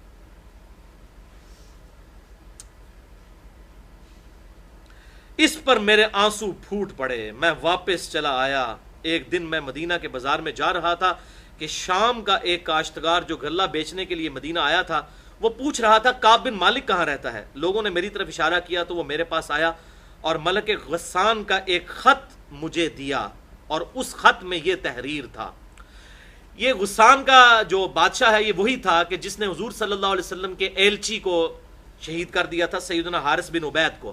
اس کا نام تھا شرابیل بن عمر۔ تو ایلچی کا قتل جو ہے وہ اس زمانے میں سفیر کا قتل جو ہے اعلان جنگ سمجھا جاتا تھا۔ تو اسی کے ریونج پہ آپ صلی اللہ علیہ وآلہ وسلم غزوہ تبوک کے لیے روانہ ہوئے تھے۔ پہلے آپ نے حضرت خالد بن ولید اور وہ باقی اصحاب گئے تھے اور وہاں پر باقی شہید ہوئے۔ حضرت زید بن حارثہ رضی اللہ تعالی عنہ ان کی قیادت میں لشکر بھیجا تھا غزوہ موتا، اور پھر آپ صلی اللہ علیہ وسلم پھر خود غزوہ حنین کے بعد گئے تھے۔ تو اس ایلچی نے اب دیکھا کہ کعب بن مالک کے ساتھ یہ معاملہ ہوا ہے، تو وہ دیکھیں اس نے ادھر سے خط لکھا، کتنی اس کی جاسوسی تھی، اس نے وہاں سے خط لکھا اور اس خط میں لکھا تھا اما بعد مجھے معلوم ہوا ہے کہ تمہارے صاحب یعنی نبی صلی اللہ علیہ وسلم تمہارے ساتھ زیادتی کرنے لگے ہیں۔ اللہ نے تمہیں کوئی ذلیل نہیں پیدا کیا ہے کہ تمہارا حق ضائع کیا جائے، تم ہمارے پاس آ جاؤ، ہم تمہارے ساتھ بہتر سلوک کریں گے۔ یعنی اب اس کافر نے کہا کہ اب بڑا اچھا موقع ہے، یہ دکھا ہوا ہے، اس کو اپنے ساتھ ملا لیں۔ جب میں نے یہ خط پڑھا تو میں نے کہا کہ یہ ایک اور امتحان مجھ پر آ پڑا۔ میں نے اس خط کو تندور میں جلا دیا۔ ظاہر ہے تو مومن تھے، وہ کوئی دنیاوی پوسٹ کسی سیاسی پارٹی کے لیڈر تو نہیں تھے کہ وہ پوسٹ لینے کے لیے وزارت کے لیے ایک پارٹی سے دوسری پارٹی میں چلے جاتے، ایسا تو نہیں تھا، کامل ایمان مومن تھے۔ تو انہوں نے وہ خط کو تندور میں ڈالا اور کہا یا اللہ اس حد تک صورتحال ہو گئی ہے کہ میں اتنا جو ہے وہ مردود ہو گیا ہوں لوگوں کی نظر میں کہ مجھے اب کافر بھی اپروچ کر رہے ہیں کہ آپ ہمارا آ کے ہمیں جوائن کر لو۔ ان 50 دنوں میں سے جب 40 دن گزر چکے تو رسول اللہ صلی اللہ علیہ وسلم کا ایلچی میرے پاس آیا اور اس نے کہا کہ رسول اللہ صلی اللہ علیہ وسلم نے تمہیں حکم دیا ہے کہ اپنی بیوی سے بھی الگ ہو جاؤ۔ میں نے پوچھا کیا میں اسے طلاق دے دوں یا مجھے کیا کرنا ہے؟ تو انہوں نے بتایا کہ نہیں، آپ صلی اللہ علیہ وسلم نے صرف یہ کہا ہے کہ اپنی بیوی کے پاس مت جاؤ۔ میرے دونوں ساتھیوں کو جنہوں نے میری طرح معذرت کی تھی انہیں بھی یہی حکم بھجوا دیا۔ میں نے اپنی بیوی سے کہا کہ اب تم اپنے میکے چلی جاؤ اور اس وقت تک وہیں رہو جب تک اللہ تعالیٰ اس معاملے کا کوئی فیصلہ نہ کر دے۔ کعب رضی اللہ تعالیٰ عنہ کہتے ہیں کہ حلال بن امیہ جن کا مقاطعہ ہوا تھا، یعنی ان تینوں میں سے جو حلال بن امیہ تھے، وہ کہتے ہیں کہ وہ ایک بوڑھے شخص تھے اور کمزور تھے، ان کے پاس کوئی خادم بھی نہیں تھا۔ کیا اگر ان کی بیوی نے آ کر آپ صلی اللہ علیہ وسلم کی خدمت میں عرض کیا کہ کیا اگر میں ان کی خدمت کروں تو آپ ناپسند تو نہیں فرمائیں گے؟ اب دیکھیں بیویاں بھی بجائے اپنے خاوند کا ساتھ دینے کے آپ صلی اللہ علیہ وسلم کے پاس گئی ہیں کہ یا رسول اللہ آپ اجازت دیں، تو میرا خاوند تو بوڑھا ہے، اس کا بھی آپ نے بائیکاٹ کیا تو وہ بیچارہ بوڑھا آدمی ہے، وہ کیسے گزارا کرے گا؟ آپ صلی اللہ علیہ وسلم نے فرمایا کہ صرف وہ تم سے صحبت نہ کریں، یعنی ازدواجی تعلق قائم نہ کریں، ویسے تم دونوں ساتھ میاں بیوی رہ سکتے ہو۔ تو بیوی نے آگے سے عرض کی اللہ کی قسم یا رسول اللہ صلی اللہ علیہ وسلم میرا خاوند تو کسی چیز کے لیے حرکت بھی نہیں کر سکتا، جب سے آپ ان سے ناراض ہوئے ہیں وہ دن اور آج کا دن 40 دن گزرنے کو ہیں کہ ان کے آنسو نہیں تھمتے۔ تو یا رسول اللہ صلی اللہ علیہ وسلم بیوی کی اس کو کہاں سے ہوش، وہ تو 40 دن سے اس کے آنسو نہیں۔ یہ ہے جناب جو بخاری مسلم کی حدیث ہے، تم اس وقت تک تم میں سے کوئی مؤمن ہی نہیں ہو سکتا جب تک کہ میں اسے اس کے ماں باپ اولاد اور سب لوگوں سے بڑھ کر عزیز نہ ہو جاؤں۔ یہ اس کی پریکٹیکل مثال ہے۔ یہاں لوگ کہتے ہیں جناب داڑھی اس لیے نہیں رکھتا کہ بیوی منع کرتی ہے، بیوی جناب داڑھی نہیں رکھنے دی، اور اوتھے تسی دیکھ لو جناب بیوی کیا کہہ رہی ہے کہ وہ میرے قریب آنا تو دور کی بات، اس کے تو آنسو نہیں رک رہے جب سے آپ ناراض ہیں۔ میرے گھر کے بعض لوگوں نے مجھے کہا، اب دیکھیں یہ پھر مشورہ دینے والے آ گئے ہیں، انہوں نے کہا کہ جس طرح حلال بن امیہ کی بیوی نے ان کی خدمت کی اجازت مانگ لی ہے تو تم بھی جا کر حضور سے اجازت لے لو کہ تمہاری بیوی بھی تمہاری خدمت کر لیا کرے۔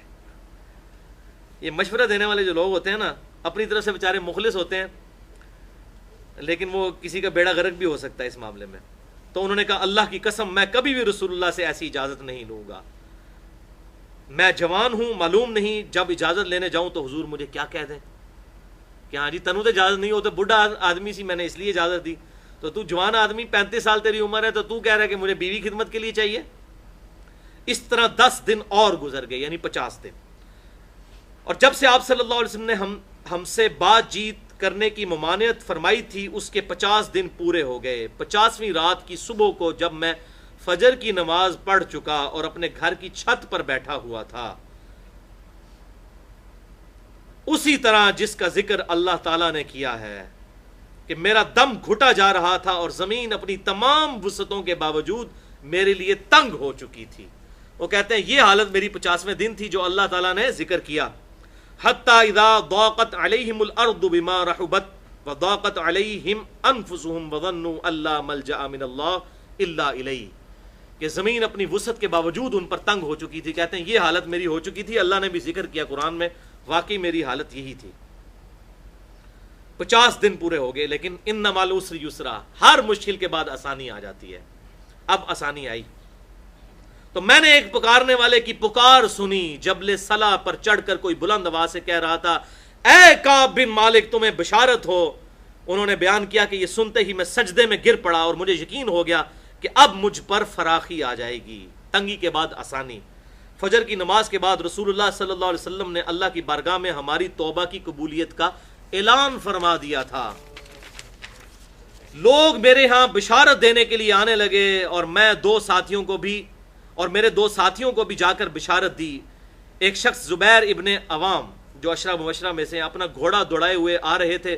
ادھر قبیلہ اسلم کے ایک صحابی نے پہاڑی پر چڑھ کر آواز دی اور آواز گھوڑے سے زیادہ تیز تھی.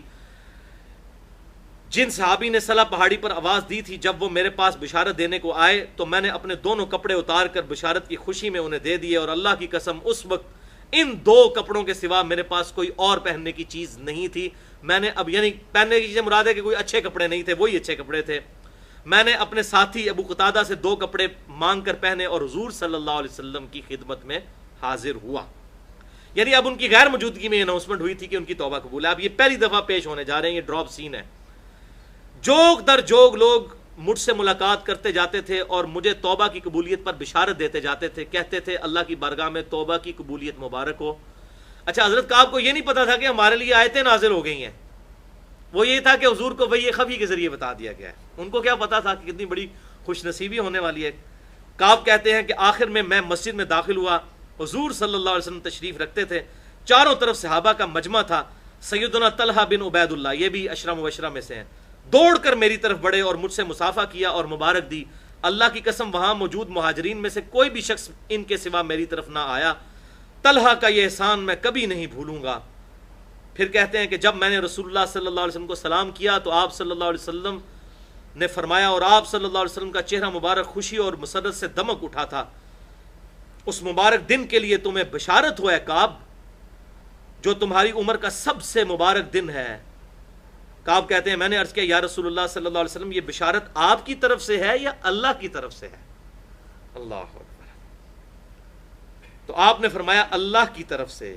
آپ صلی اللہ علیہ وسلم اتنے خوش تھے، اور آپ صلی اللہ علیہ وسلم جب کسی بات پر خوش ہوتے تھے تو چہرہ مبارک روشن ہو جاتا تھا جیسا کہ چاند کا ٹکڑا ہو. آپ صلی اللہ علیہ وسلم کی مسرت ہم چہرہ مبارک پر سمجھ جایا کرتے تھے. پھر جب میں آپ صلی اللہ علیہ وسلم کے سامنے بیٹھ گیا تو عرض کیا یا رسول اللہ صلی اللہ علیہ وسلم، اپنی توبہ کی قبولیت کی خوشی میں اپنا تمام مال اللہ اور اس کے رسول کی راہ میں صدقہ کرتا ہوں. آپ صلی اللہ علیہ وسلم فرمایا لیکن کچھ مال اپنے پاس بھی رکھ لو، یہ زیادہ بہتر ہے. میں نے عرض کیا پھر میں خیبر کا حصہ اپنے پاس رکھتا ہوں جو یعنی مال غنیمت میرے سے ملا تھا. پھر میں نے عرض کیا یا رسول اللہ صلی اللہ علیہ وسلم، اللہ تعالیٰ نے مجھے سچ بولنے کی وجہ سے نجات دی. اب میں اپنی توبہ کی قبولیت کی خوشی میں آپ سے یہ وعدہ کرتا ہوں کہ جب تک زندہ رہوں گا سچ کے سوا کوئی بات زبان سے نہیں نکالوں گا. سچ نے مجھے آج نجات دی ہے. پس اللہ کی قسم جب سے میں نے آپ صلی اللہ علیہ وسلم کے یہ سامنے عہد کیا، میں کسی ایسے مسلمان کو نہیں جانتا جسے اللہ تعالیٰ نے سچ بولنے کی وجہ سے اتنا نوازا ہو جتنی نوازشات مجھ پر سچ بولنے کی وجہ سے کی. جب سے میں نے آپ صلی اللہ علیہ وسلم کے سامنے یہ عہد کیا پھر آج تک کبھی جھوٹ بولنے کا ارادہ بھی نہیں کیا، اور مجھے امید ہے کہ اللہ تعالیٰ باقی زندگی بھی مجھے اس گناہ سے محفوظ رکھے گا انشاءاللہ. اللہ تعالیٰ ہمیں بھی جھوٹ کے گناہ سے محفوظ رکھے. اور اللہ تعالیٰ نے اپنے رسول صلی اللہ علیہ وسلم پر پھر وہ آیات نازل فرمائیں، وہی آیات جو ہم پڑھ چکے ہیں. لقد تاب اللہ علی النبی والمہاجرین، یہ سورۃ التوبہ آیت نمبر 117 اور 118. یہ حضرت کعب نے پھر تلاوت کی اور پھر کہا کہ اللہ نے پھر یہ فرمایا وَكُونُوا مَعَ الصَّادِقِينَ، سچوں کے ساتھ ہو جاؤ. اللہ کی قسم، اللہ کی طرف سے اسلام کے لیے ہدایت کے بعد میری نظر میں حضور صلی اللہ علیہ وسلم کے سامنے اس سچ بولنے سے بڑھ کر اللہ کا مجھ پر کوئی اور انعام نہیں تھا. میں نے جھوٹ نہیں بولا، اس طرح اپنے آپ کو ہلاکت سے بچا لیا. جیسا کہ جھوٹ بولنے والے ہلاک ہوئے تھے، میں اس ہلاکت سے بچ گیا.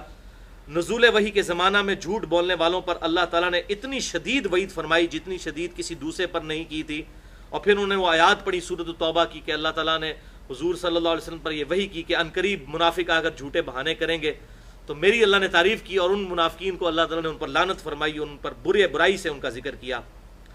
کعب نے بیان کیا چنانچہ ہم 3 ان لوگوں کے معاملے سے جدا رہے، یعنی ہم ان منافقین میں شامل نہیں ہوئے کہ جنہوں نے حضور صلی اللہ علیہ وسلم کے سامنے جھوٹی قسمیں کھائی تھیں، اور آپ صلی اللہ علیہ وسلم نے ان منافقین کی باتیں مان بھی لی تھی، ان سے بیعت بھی لے لی تھی اور ان کے لیے طلب اور مغفرت بھی فرمائی تھی. ہمارا معاملہ آپ صلی اللہ علیہ وسلم نے چھوڑ دیا اور اللہ تعالیٰ نے خود اس کا فیصلہ فرمایا اور ہماری توبہ قبول کی. الحمدللہ. یہ بھائیو پوری حدیث ہے سیدنا کعب ابن مالک رضی اللہ تعالیٰ عنہ کا یہ پرسوز واقعہ. کہ میں نے اس لیے پورا بیان کیا کہ یہ ڈاکٹر اسرار صاحب نے بھی اپنی تفسیر کے دوران اس واقعے کو سکپ کیا، اور انہوں نے کہا کہ یہ واقعہ آپ خود تفہیم القرآن میں پڑھ لیں. بلکہ مجھے بڑی حیرانگی ہوئی، انہوں نے کہا کہ بخاری مسلم تو آپ کو شاید نہ مل سکے تو آپ تفہیم القرآن میں سے پڑھ لیں. تو اب ظاہر ہے اس زمانے کی بات ہے، اب الحمدللہ بخاری مسلم کے ترجمے ہو چکے ہیں، ہر بندے کے ہاتھ میں آ چکی ہے. وہ 98 کی بات تھی، آج ہم 4 اکتوبر 2014 کو بیٹھے ہوئے ہیں یہاں پر. اللہ تعالیٰ سے دعا ہے کہ ہمیں صحابہ کرام علیہم رضوان کے نقش قدم پر چلنے کی توفیق عطا فرمائے. آج کے درس میں جتنی حق باتیں ہیں اللہ تعالیٰ ہمارے دلوں میں راسخ فرمائے. اگر جذبات میں میرے منہ سے کوئی غلط بات نکل گئی تو اللہ تعالیٰ ہمارے دلوں سے معاف کر دے. ہمیں کتاب و سنت کی تعلیمات پر عمل کر کے دوسرے بھائیوں تک پہنچانے کی توفیق عطا فرمائے. سبحانک اللہم و بحمدک اشہد ان لا الہ الا انت استغفرک و اتوب الیک وما علینا الا البلاغ المبین.